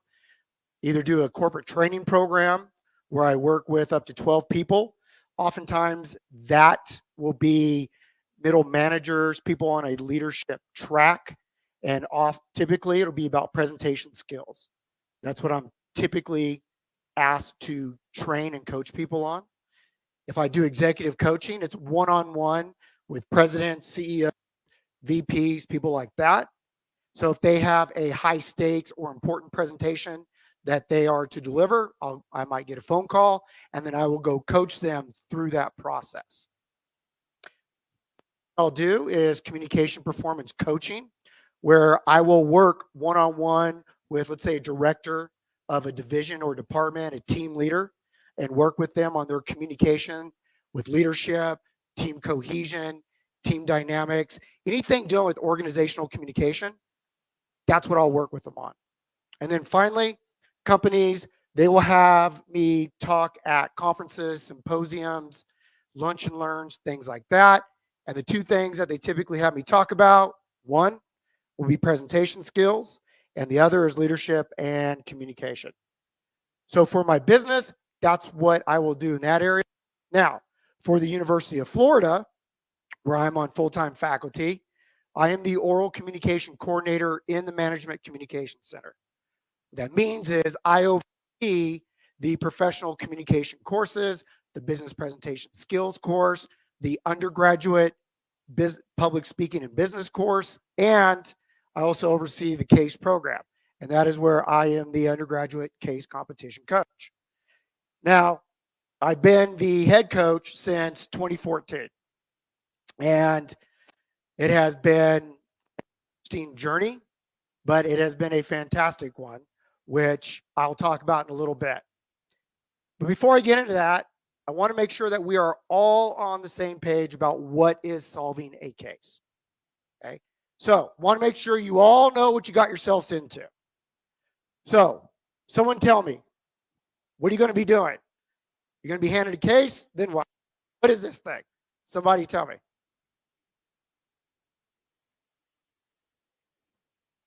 Oh, this is interactive. Okay, here we go. Okay, You're going to work together in a team. All right, good start. What else? Oh, good man, good man. Read the case. Okay. Be surprised how many judges don't read the case. Okay, we're going to read the case. What else are we doing? We're going to do some structuring. Oh, good. I'm going to talk about that on the 7th. Good. Okay. Offer a strategy. Good. Find out the problem through reading the case. Good.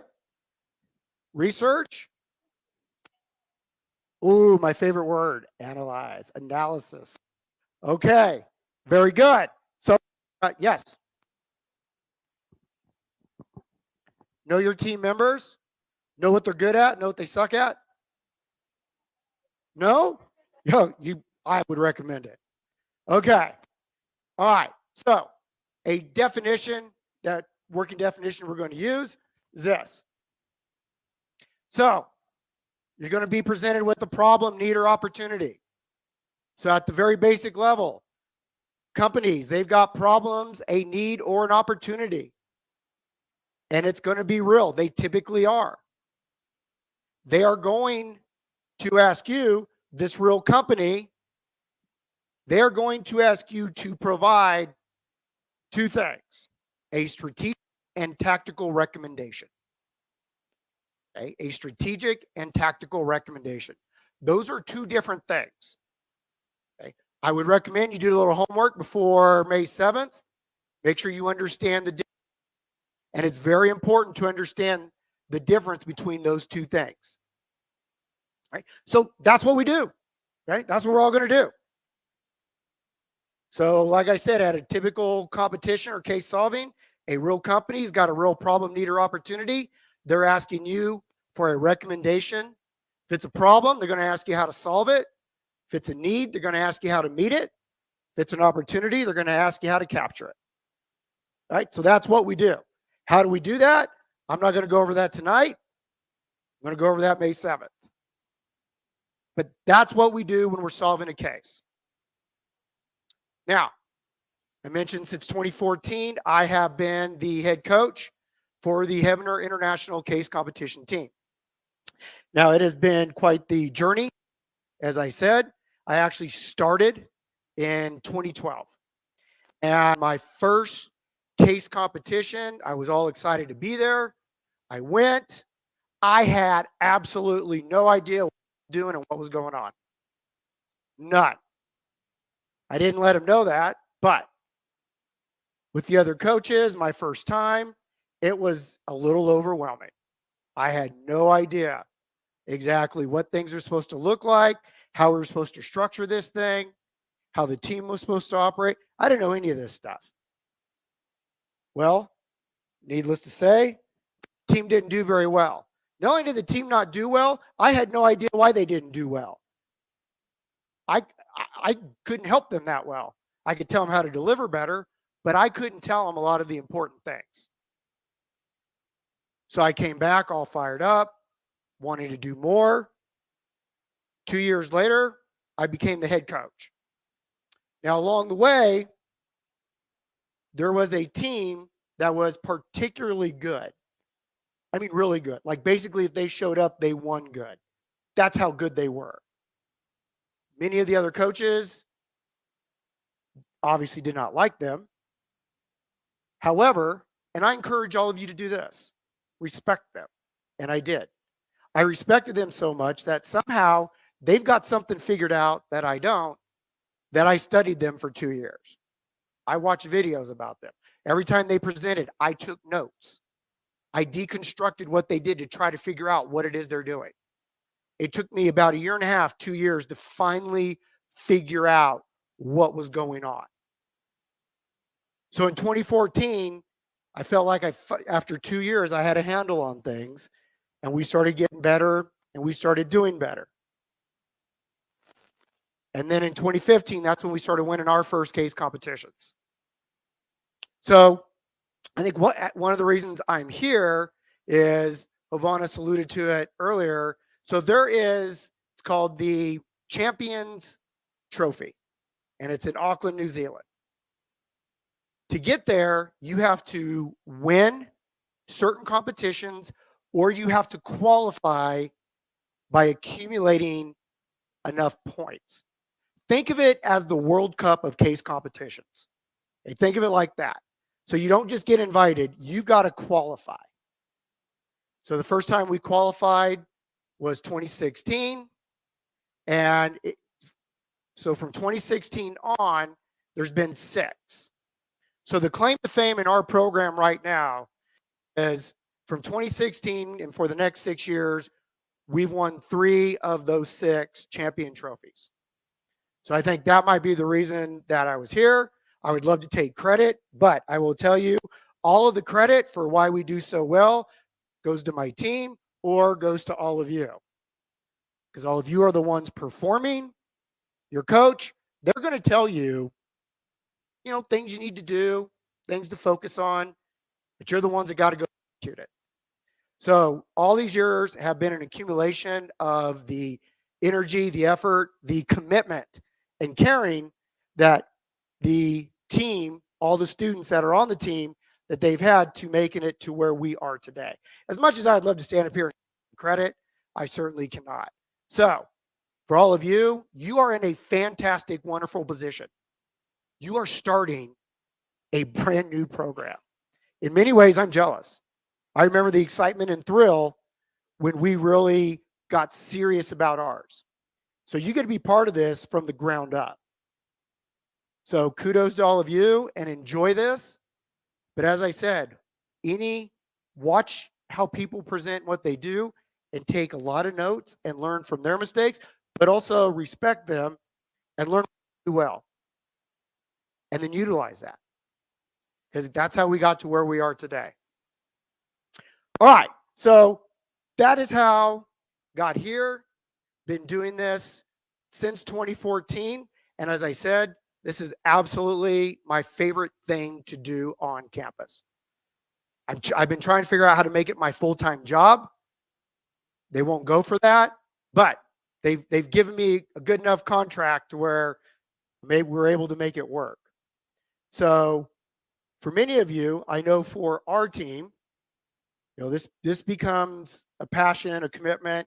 We get very serious about this. We have fun, but yet we are serious. So I hope you all, what we say is that you get the bug. That you should get so serious about it, it's all you want to do. I have people that they would travel to 7 different case competitions in school if I let them. I won't let them, but if I let them, they would go. Okay, so I want to tell you how our case competition program is organized, what strategies we utilize. So as you can see here up at the top, right, we have the case team. All right, so our case team, we do a couple different things. One, we will travel fall through spring. So August through May, we will travel to different countries competing against other schools. So this year with COVID, there are only 4 international case competitions. We went to the one in Copenhagen, and then we had ours, the HIC in Florida, and then went to Rotterdam, and there's one in Maastricht. So I leave here on the 10th, get home late at night. The 11th, I'll do late, and then I'm back on a plane at 6 a.m. going to the Netherlands. That's right. My wife would rather me be out of the house than home, so it works out. So with the Heaven International team, what we do for the school or for the college is, one, we are out competing, and our undergraduate director looks at this as us getting our brand out. As she says, there's no better way for the University of Florida, the Heavener School of Business, to get the brand out than to be in all these countries competing. So that's one of the strategies, global brand. The other strategy is that with all this travel and all this support that we have to do this, there's, as I call it, there's a tax that we have to pay. But it works out because what ends up happening is the case team members end up helping with the other 2 strategies. Now, how do they do that? Okay, number one, you see the open to all strategy down there? That is our internal case competition strategy. So what we do is we look for companies who want to sponsor a case at least once a semester. And we open the competition up to every undergraduate.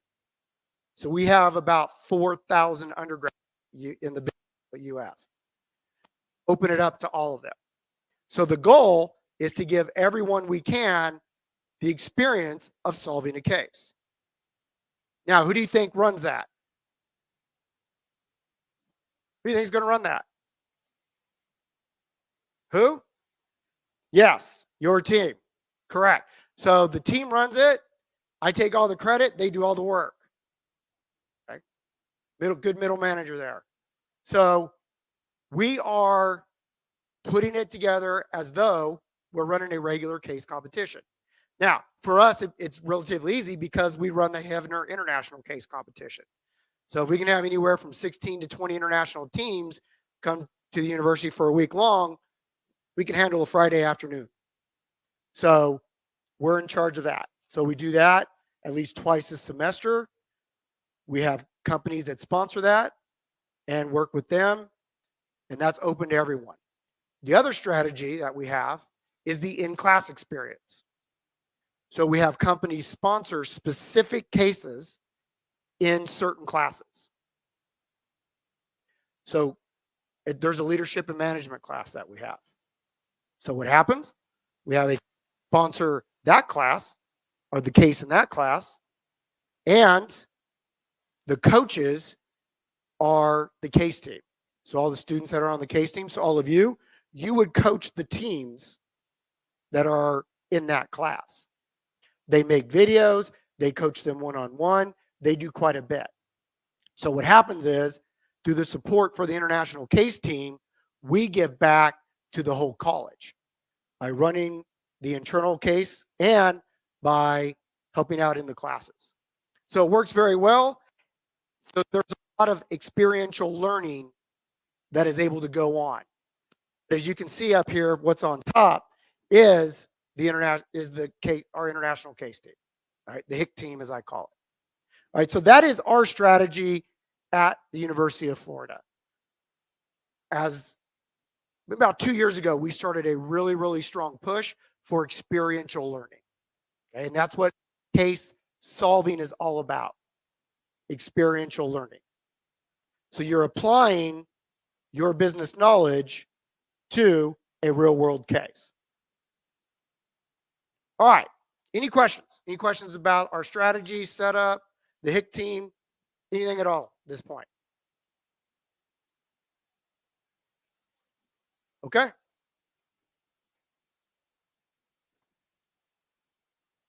Oop, wrong way. Okay. So going to talk about your involvement and company involvement. So I was asked, what is the value of doing this? Why do you want to spend extra time doing this? Why do you want to sacrifice time when you could go be having fun, maybe doing something else? Why? Okay. And we hear that a lot. Yes.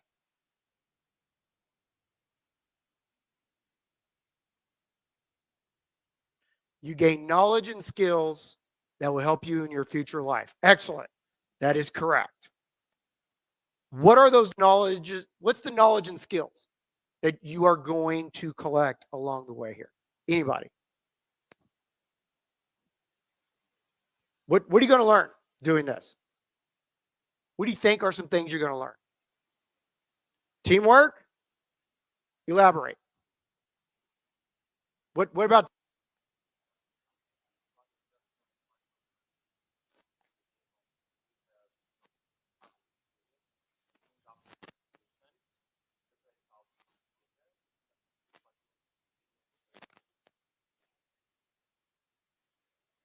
Okay, taking the best parts of the team, working with that. Also, like I said earlier, understanding what aren't the best parts. And dealing with what you have to deal with while solving the case. Which could lead to what? What? Problem solving. You're working on a team. Communication skills. Negotiation, what? Cooperation. Y'all don't think you're going to disagree? Conflict. Right. You put enough people together for enough amount of time, there's going to be some conflict. Okay. What else? All right. How to argue well. Good. So pitching, like the presentation skills part. Good. Now what? Manipulation of who?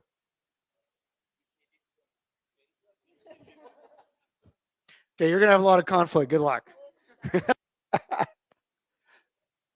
Okay. What about decision making?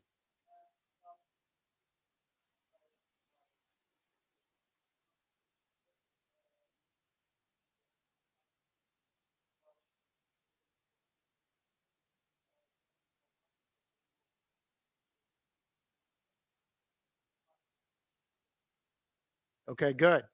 Yeah, a lot of those decisions have to be made. Right? So we're often talking to people and they're wondering what is the value out of this? And you've already gotten a lot of value because I don't know how your different universities are set up, but I will tell you at University of Florida, there's not a lot of opportunity to do things like this. So in classes, it tends to be a multiple choice test, A, B, C, or D, maybe E. As we all know, life is not a multiple choice test. There's option A, B, C, D, and E. Which one are you going to go with and why? Which one makes the most sense? What does your analysis tell you? How are you going to sell this to the CEO or your VP? How are you going to convince your boss or manipulate them? Right? That's how life works. Also, your bosses, they're not going to tell you how to do it, are they? Maybe a little bit, but you're not, I don't know if it works here, but do you all get a sheet that says, okay, 12-point font, doubled space, you have these many words to work with, you'll have this much time, you set it up just like this. Do you get those detailed instructions? No? Good. Because at UF, there's a lot of detailed instructions. We'll go crazy when there's not. Life doesn't give you detailed instructions. You just got to figure it out, correct? Yeah, that's what's great about the case competition stuff. You got to figure so much out. You really do. Yes?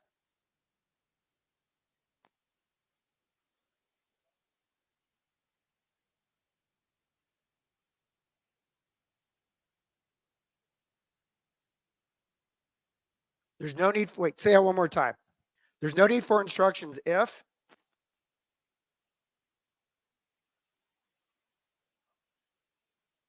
Oh, okay.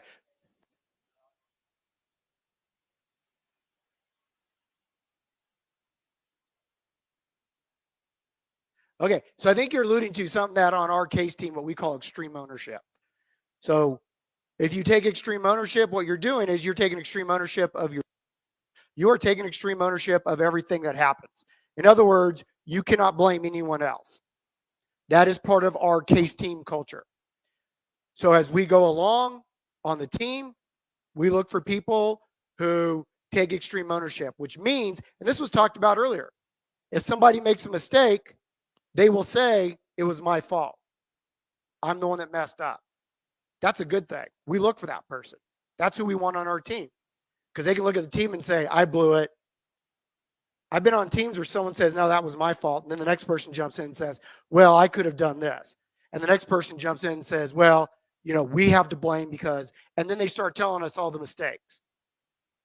So the discussion earlier was about making mistakes and being able to face them and correct them and go on.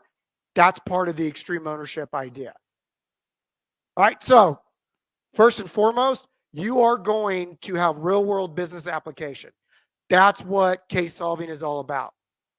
I have had numerous students on the team tell me they learn more doing the cases than they do in their classes. Now, I remind them that they probably learned a lot in their classes, and what they're having fun doing is applying that knowledge to a real world problem. That's probably what they're doing or they're enjoying. They argue with me and say, no, we're learning more. Okay, then I just stop arguing. But that is the beautiful part of solving the cases. Real world business application. We don't deal in theories. This isn't theoretical. This is a real recommendation to a real company to solve something real for them. In other words, you're acting like real consultants. That's the best part. All right, so this is the part that people really like the most. Real world application. Strategic thinking, critical thinking, one of the most important skills anyone can have. Not just for cases, but for life. And case solving helps you with that. All good case solvers are strategic, critical thinkers. Those two are one and the same. If you're a strategic thinker, you're a critical thinker. But you have to be very strategic, very critical in your thinking and your analyses in order to come up with a good recommendation. And that's what this promotes. So internally, when we have those internal cases, we can get a sense of the people who haven't had any training or didn't listen to the coaches, because they come up with the craziest stuff that would never work. And they think it's the most golden thing ever. Not going to work. I will tell people who go through our case class, regardless if they make the case team or not, the ability to handle critical questions is one of the most valuable skills you will learn going on to work, because you are going to get hard, critical questions. You might even get a boss or client that's a little hostile. That's okay. Working on these cases, they're going to help you prepare for that. One, you're going to think ahead and predict what they're going to ask. Two, if they ask you something, you will have the ability to think on your feet. That is a very, very valuable skill. Okay. Now, let me take a step back for a moment. So to get on our case team, you have to go through a 16-week class, and there's no guarantee you're going to be on the team. I'm in charge of the class. The case team runs the class and helps me. They're all TAs. So you go through 16 weeks. After 16 weeks are over, they've done 4 cases. We all sit in a room. We yell out someone's name. Well, I yell out their name. And we either say go, no go, or discuss. If everyone says go, the person's on the team. If everyone says no go, the person's not on the team. If they say discuss, we discuss. If there's a go, no go, and discuss for one person, we talk until it's a unanimous decision. There's only been one time since 2014, just one time, that it's not been unanimous. It was 50-50 down the middle. They looked at me and said, you're going to have to be the one to make the deciding vote. Fine, that's why I'm the coach. But understand how powerful this is. And I always tell everyone going through the class, I'm not the one deciding. It's your peers. It's the team. They're the ones that are going to say yes or no. Not me. It's going to be them. Why? Because they know what it takes. They care about the case team. So they're the ones that will give you the thumbs up or thumbs down. So we're teaching people all this and talking about all this when they have no idea over 16 weeks whether or not they're going to make the team. But nonetheless, if they do or don't, okay, because there's criteria that we have to make the team, whether or not they meet the threshold for each criteria, that's a different story.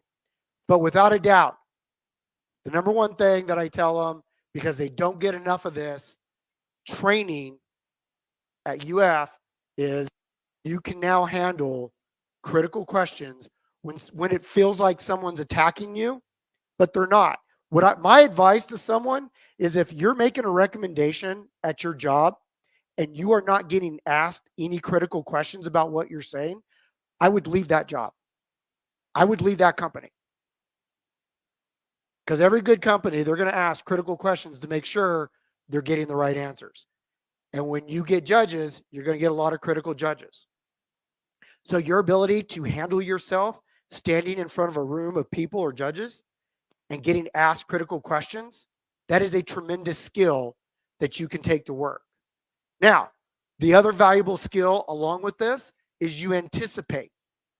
And that is what your appendix is for. So your appendix, you should have more slides in your appendix. So those slides you don't even present, you should have more slides in your appendix than you do in the presentation. And the most powerful thing, or at least one of the most powerful things that you can do, because you're handling these critical questions, is when a judge asks you a question and you look at your teammate, they're over at the laptop, and you say, go to slide 72. And they go to slide 72, and there, up in the title is the answer, and then the evidence below it. That's incredibly powerful. That shows you thought through it. So this is all part of handling those critical questions. All right, we talked a little bit about analysis, but your ability to do a thorough analysis, incredibly powerful, and that is what case solving will help you with. This is something that doesn't get enough attention. And I talked to you earlier about, I've got the executive coaching corporate training business.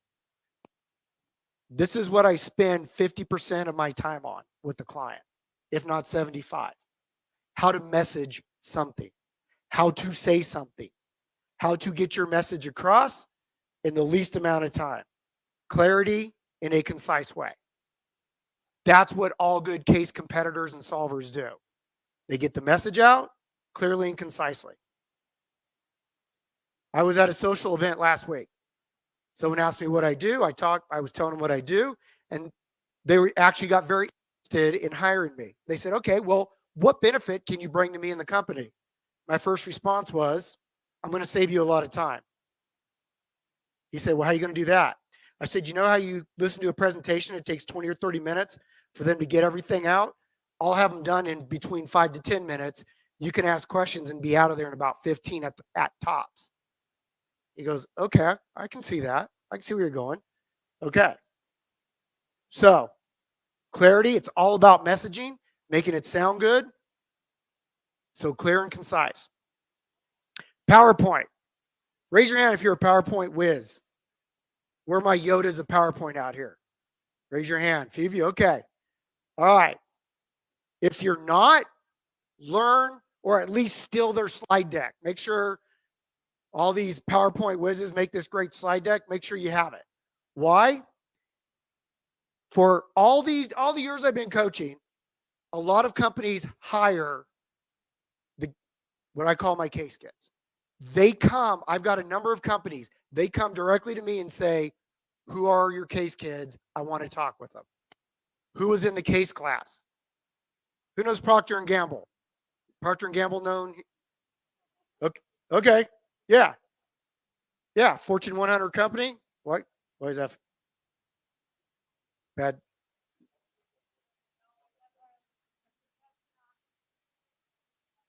Oh, Procter & Gamble. Oh, was that the one I gave you all? Oh, okay, good. So you know diapers and Procter & Gamble. Good. Okay. So Procter & Gamble, Fortune 100 company. They come to campus. Specifically, the first person that, his name's David, comes to me and says, where are the case kids? That's who he wants. RSM, a consulting company. They've hired a number of RX case kids. They send all those case kids back to go get more case kids. Now, what has happened? One of the things that they love are the PowerPoint slides. They can think analytically. They can do all these other things. They show up and they have these awesome slide decks. They become known as the PowerPoint people in the division. That becomes their job. One of my favorite stories. So her name's Victoria. Victoria was at the bank competition. This was, I believe, 2018. They go, they win. It was all about omni-channel. It was a department store, omni-channel, retailing, makeup, so on and so forth. That's what it was all about. She was this PowerPoint wizard. If you were off by an eighth of an inch, things weren't centered, she would see it and get angry at you. That's how good she was. So she's doing her internship with Procter & Gamble. They start talking about omni-channel stuff. She says, oh, yeah, we did a case competition. I got a slide deck on it. They said, what? Yeah, I got a whole slide deck where we did that. Okay. So they said, well, come and present to us. So now all of a sudden she's in front of all these VPs and directors, and she's presenting that slide deck. They were not in such awe of the ideas, which they loved. They were in awe of the slide deck as well. They immediately took her off what she was doing for her internship and put her on this team where she was now in direct contact with the VP for the rest of the summer. So they hired her. She goes to her division. The first thing they tell her is, you're in charge of making all our PowerPoint slides. And she was happy as she could be. So for some of you, you're thinking, okay, that kind of sounds weird. People go nuts about the PowerPoint decks. So that's something that a lot of case competitors and solvers get good at. Now, team dynamics have been brought up. You're going to have a lot of that. So you're going to have to learn how to work in a team, deal with the conflict, deal with different personalities. You're going to have to make it work. So if you're doing a 24-hour case, which is typical at a case competition, so you have been locked up. Let's say we're in Bangkok at the Tubsea competition, Thomas Hott undergraduate business case comp. You are in the hotel room for 30 hours with your team. 30 hours. Hope you love each other. You better get these team dynamics figured out. And then finally, presentation skills. Standing up. It is just an accomplishment in and of itself to stand up in front of a room full of people. To go into a room with your team and there's 3 judges and you know they are looking for nothing but holes in what you're saying and they are being very critical. And you got to go in there with all the confidence in the world. There's no better training to prepare you to make a presentation in the boardroom than case competitions or case solving. Right? So this is what you're going to get out of this. This is what you're going to learn. What I love about this, when you look at this is what you're going to do at work. You are doing nothing else but preparing yourself to walk in day one at work and be ready to go. That is what makes this whole thing so incredibly valuable. And this is one of the biggest benefits for all of you. This is the best training that you can get. Now, on the corporate side, for companies, what's in it for them? Why should they care? Well, here's why. Number 1, recruitment. You've heard me talk about how companies come to me and want the case kids. Yeah. When I go sell sponsorship for the Hovhannes International Case Comp, our case comp, I talk about giving them access. Hey, you can come into the case class. That's our selling point. Why? Because they want to recruit top talent. So many people know if they've gone through that case class, their presentation skills are good. They got an idea about teamwork. They know about analysis, so on and so forth. So if companies want to recruit, this is a great place to do it. Furthermore, let's say someone's sponsoring the case. They are your judges. They are watching you present. They like what you do. What does that do for you?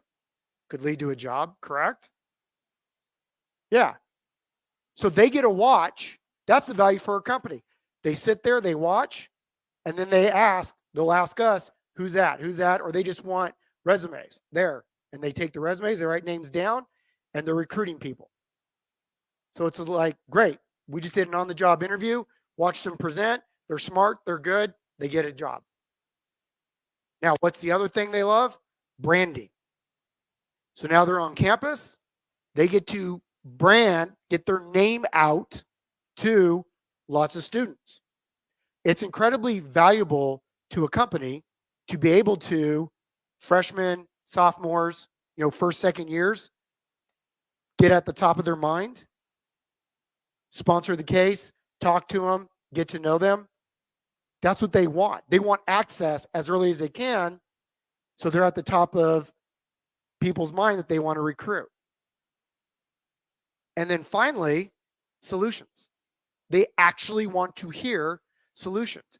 They want to get a solution to that problem. They want the recommendation for the need or opportunity. So for the HIC, we have been told countless times by people who have sponsored it that we are undercharging. We should charge more. Why?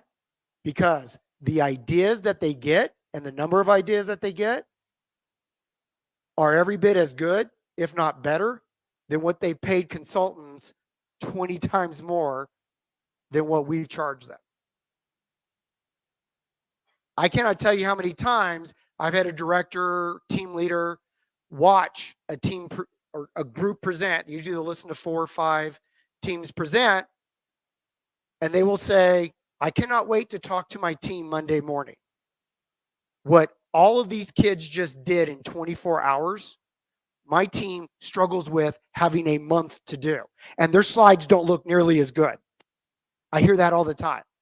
And they go back and they have a talk with their, they said, all these 20, 21, 22-year-old students just did this. Why can't you do this in a month?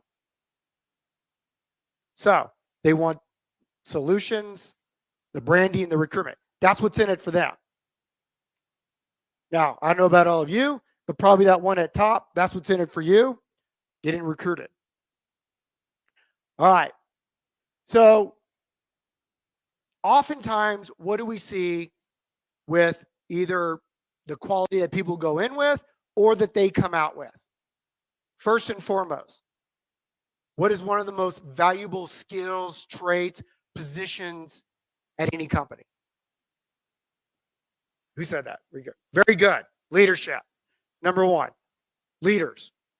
They want leaders. Someone's going to have to be a leader, or there's going to have to be multiple leaders. People are going to have to lead. It brings it out in people. When it's 3 a.m. and people are tired and they're trying to get those final slides done, everything polished, yeah. Need a motivator. That's when you find out who you are. Right? 3 a.m, you want to go to sleep. Well, here's the other great thing about case solving and case competitions. This is not going to be the last time that you're going to be up at 3 or 4 in the morning to turn something in because the client wants it or your boss wants it. It's going to happen. So this is just great training for the real world. Competitors. At the end of the day, it is a competition. So people are competing. We want people who want to win. What I say is grit in the gut. We want people who've got a lot in their gut. That'll get you through that 3 a.m. We also want good team members. So one of the most important things is good team dynamics. People are getting along. People are working toward the same goal. One of the most valuable things you all can do is set your ego aside. All good team members, they set their ego aside. All they care about, what's the goal? What's the objective? What's our mission? What you don't want to be, what we look for on our case team, and we want to get rid of these people, or at least get rid of this behavior, is somebody who they want their idea to win just because they want to win. So not what's best for the team, but just for their own ego. That's why we always talk on the case team, put your ego aside. Put the team above your ego. It's very powerful if you can sit there and you have an idea and you love it, but you know someone else's idea, it's better than yours. You figured that out. They said it, and that you can, before anyone else says anything, you say, you know what, I think that's a better idea. Now, I'm not saying roll over and don't defend your ideas, but when you know something else is better, it ain't going to work, let it go. And often it's all about putting your ego aside, and that's what good team members do. And finally, strategic thinkers. Right? This will bring that out of you. A lot of people don't even know they have this. That's the funny thing. There's a lot of people, they don't know they have it. But I often make the argument, you can either think strategically or you can't. You can be shown some frameworks, you can be taught some things, and that will either ignite that in you or not. So on our case team, we have some people, they know they're not. And they'll say it, they're like, I'm not the greatest strategic thinker. And then they say what? Can anybody guess? I might not be able to think strategically, but I can what? Oh, right. But I can make beautiful PowerPoints. That's right. And that's what they go toward. And that's part of the team. Someone's making beautiful PowerPoints. Some people are strategically thinking. Some people know finance. So the joke, not the joke, this is the reality on the case team. I, as the coach, if I can spot there's something wrong with the finances, you have really messed up. I am not the finance person. We have someone else that focuses on that. If I can point out a problem with the financials, oh, there is something terribly wrong. All right, so these are the things that people look for, but this is the things that are either going to be brought out of you or you want to work on. All right, so these are an example of some of the companies that will hire our case kids. This is not an exhaustive list, but as you can see, a lot of them like to go into consulting. That is a big area. RSM is one of our good friends. Bain, McKinsey, BCG are making a strong push now to get on campus, but people go into all different areas. So, like I said, non-exhaustive list, but these are the places that a lot of our case kids tend to go, and we're very proud of all the places that they go. Now, finally, all right, this is what I want to end with, and that is how to structure, or how do people structure their case programs? Because there's different ways to do this. So you all are getting yours structured how you want, but there's a lot of different ways that people. All right, so these are the teams that were at the HIC this year. All right, so see, there you all are right here. See, did we get it right? Not bad for Americans because we suck at geography. So honestly, the person who did this, I made them double check, and then I went and checked. I was like, you better not get this one wrong. You can mess up Canada, I don't care, but don't get this one wrong. All right, so obviously, for the University of Florida, we have a case team. Not a club, a team. You have to get on the team. It is it's actually not competitive. The only person you compete against is yourself. There's those thresholds that I was talking about. We have criteria. You meet the criteria, you're on the team. All right? You take the team approach. I'm the coach. That's how I like it. I absolutely love it. Coaching is my absolute favorite thing to do. That's why I'm so excited to be here, especially for the 9th when you all present and throughout the week, but love it. Now, other people will do clubs. So, for example, all right, so we got up here. So you got Erasmus, and you've got the Copenhagen School of Business. All right, so these two, all right, or Rotterdam School of Business, all right, they've got clubs. So you join the club, you're on the club. They're the ones that will run the case competition, or don't run their case competition. That's a separate entity. They just do case stuff, but it's a club. Obviously, part team, but it is a club, and they conduct it as such. Now, others will do what I call the individual opportunities. They're not a club, and they're not a team.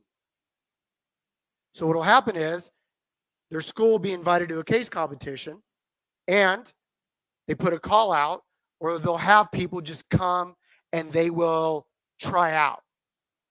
And maybe for that one case, that team will go. So someone who does this down here is Vanderbilt. All right, so that's how Vanderbilt does it. They'll put out a call, and honestly, they're for the HIC. They sent an email out to their college, and they said, anybody who's interested to a free trip to Florida, come try out. That was what had enticed people to come try out. So others such as Queens and other places, completely student ran. So the students run it, and it's not a club, and it's maybe not even a team. They just run it, they meet, they practice, they send people, and the faculty, oftentimes the first time they meet the team will be at the competition. That's the first time they'll ever see the faculty advisor. So I don't call them coaches. They're a faculty advisor. Obviously, I like the places where there's coaches. Okay, that's like I said, my favorite thing to do. So this is the different ways that people set things up. So the other important thing here, as you can see, this is worldwide. Okay, this is by no means an exhaustive list. These were just the people that came this year. Typically, so down here we got Australia and New Zealand. Australia and New Zealand, they are big competitors in the case world. In New Zealand, they will just not internally, but just on the island, all the schools, just like you're all doing, they'll compete against each other. Then they'll have New Zealand versus Australia. So they'll fly over, 2-3 hour flight. They'll fly over and they'll compete for a weekend and come back. All right. So this is serious stuff. So you all are getting into one, yes, this is a serious world, but it's a fun world. A very, very fun world to be part of. Why? Hopefully you all get to travel to some of these places. You get to come to Florida again and have all those experiences. But we love having new people become part of this. So hence I was excited when I got the call just to help out and seize the opportunity to invite all of you. They decide who goes, but all of you were invited. And it was honestly, we love having new people become part of this. Okay, so I'll end there. Are there any questions about anything that I discussed? Anything you're dying to know tonight? Yes.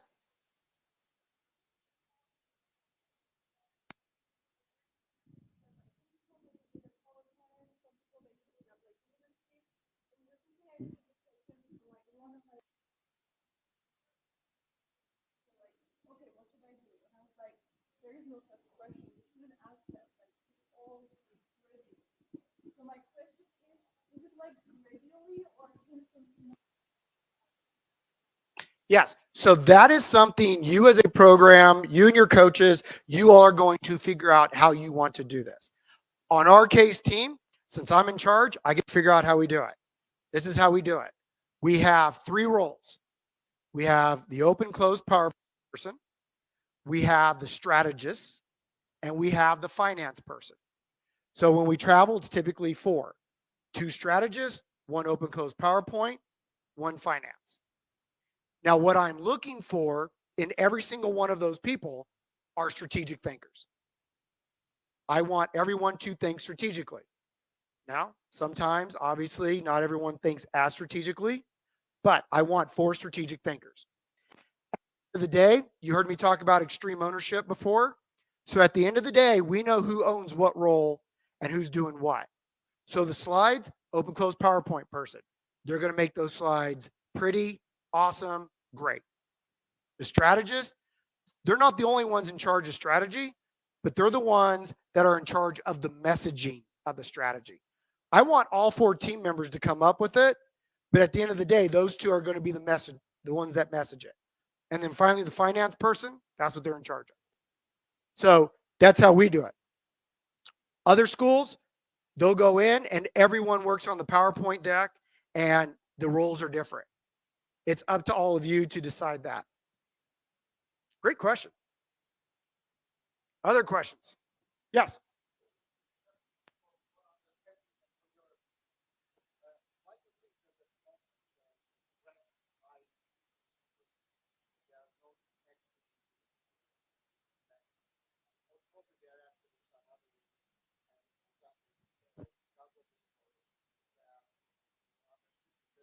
Harvard, Stanford, Yale, on down the line. Why do they not do it?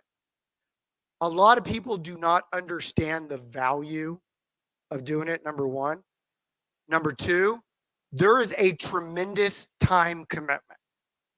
So you heard me thank them earlier as the coach there who's in charge of making sure we get to programs and training them. For example, how many faculty members are you going to find that will be on campus until Friday, 6, 7 at night, working with the team, come back Saturday morning to work with them some more, and then Sunday to prep for a case? I can tell you at the University of Florida in the business school, there's only one idiot, and that's me. Literally, I am the only person that will do it. Nobody else wants to, and I think they're crazy, nobody wants to do this. Nobody wants to travel to these places and coach people like you, hang out, and shh, we have drinks together, but don't tell them. And just hang out and get to know each other and the thrill of competing. So there's not that one person who is pushing it. Furthermore, they don't get invited. So, you know, people who want to be part of it, they can be active, but that's why. There's a lot of places where when one person leaves, the whole case program falls apart. Everything's done. Because that, yeah. So you either need an institution who believes in it and they're sending people and supporting it, or it's going to take one person that's going to be the spearhead. Yes.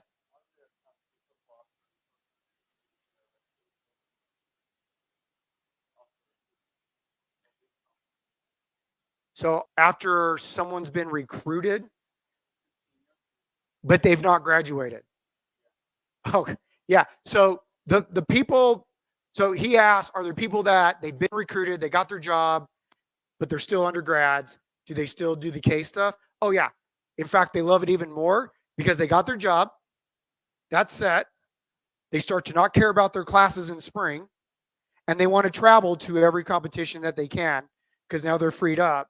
And, you know, C's get degrees, so they don't care at that point because it's not going to change the fact they got their job. Oh, yeah, absolutely they do.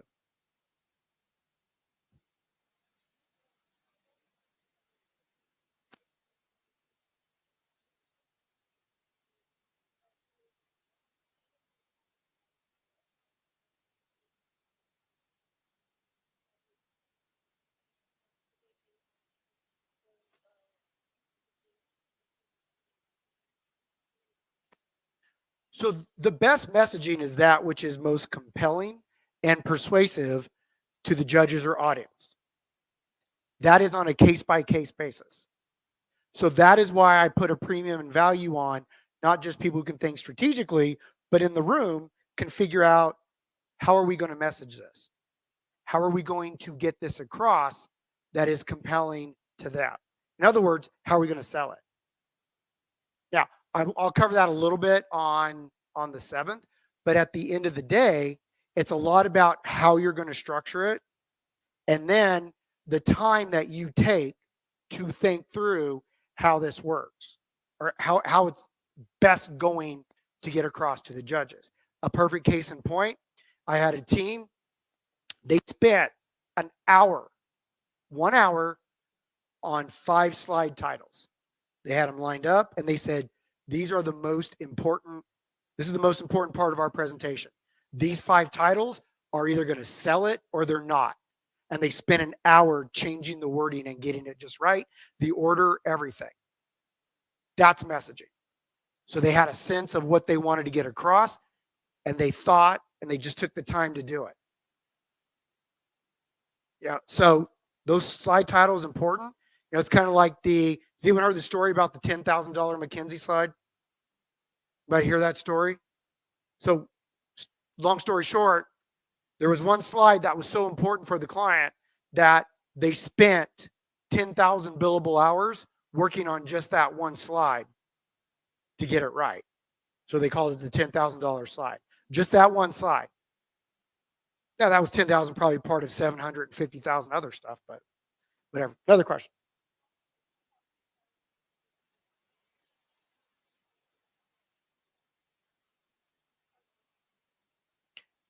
How to prioritize your strategies. Okay, so that is actually a fantastic question that people don't think about. So the answer to that, well, let me ask you all this. Where do you think you should put the most impactful stuff?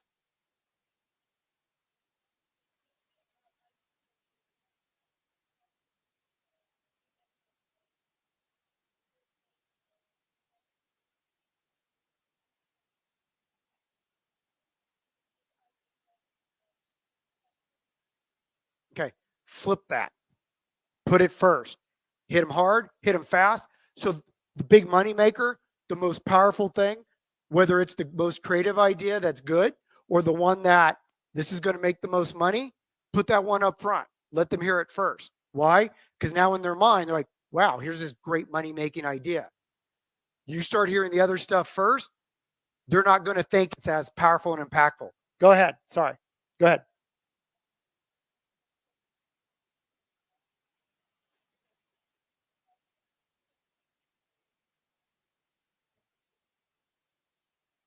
Plus, it creates what's called a halo effect. Has anyone heard that?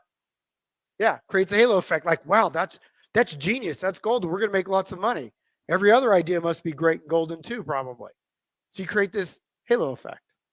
Yeah, so put the most impactful stuff, put that up front. Make it clear. Other questions? Oh, yeah.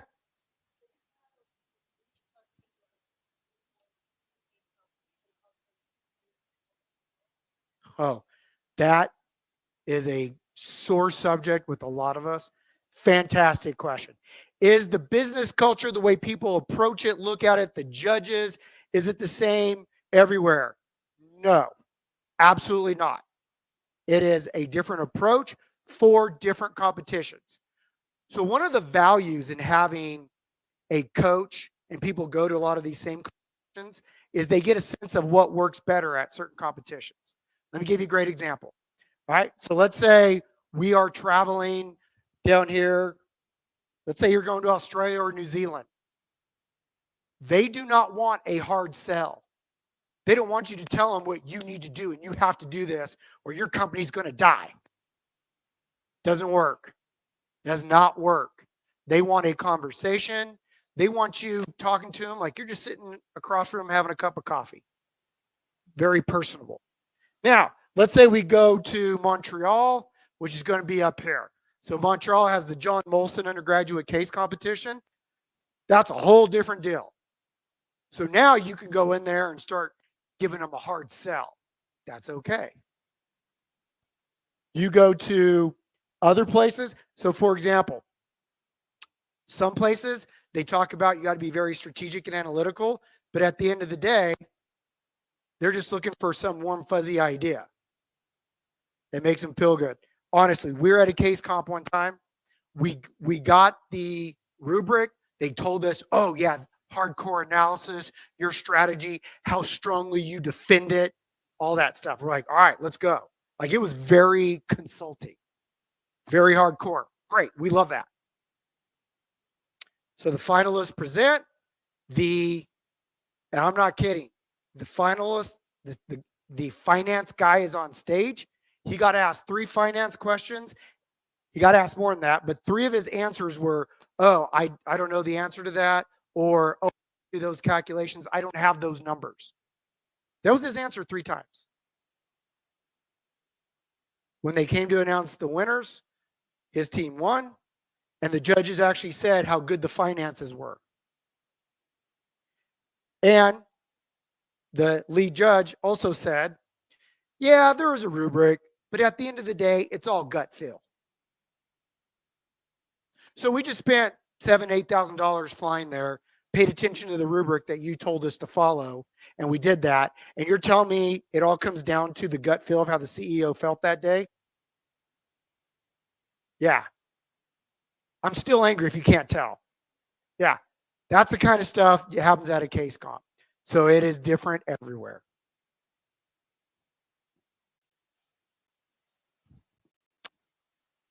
Okay.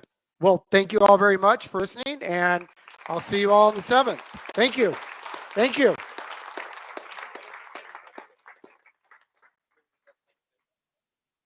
That's a Hovhannes Thank- question.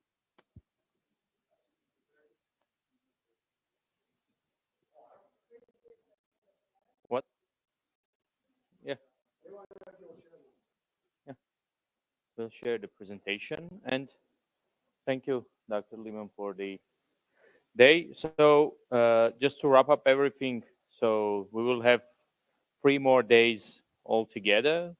Tomorrow is for coaching, it's more experience sharing, networking, and on the 7th and 9th, it would be again for everyone, for participants, and we have prepared all the nice stuff. So you will work in a teams on the 7th, so it wouldn't be as a theatrical sitting, it would be more like classroom style. So you will learn a lot, and hopefully it will give you ideas what you're gonna do till November.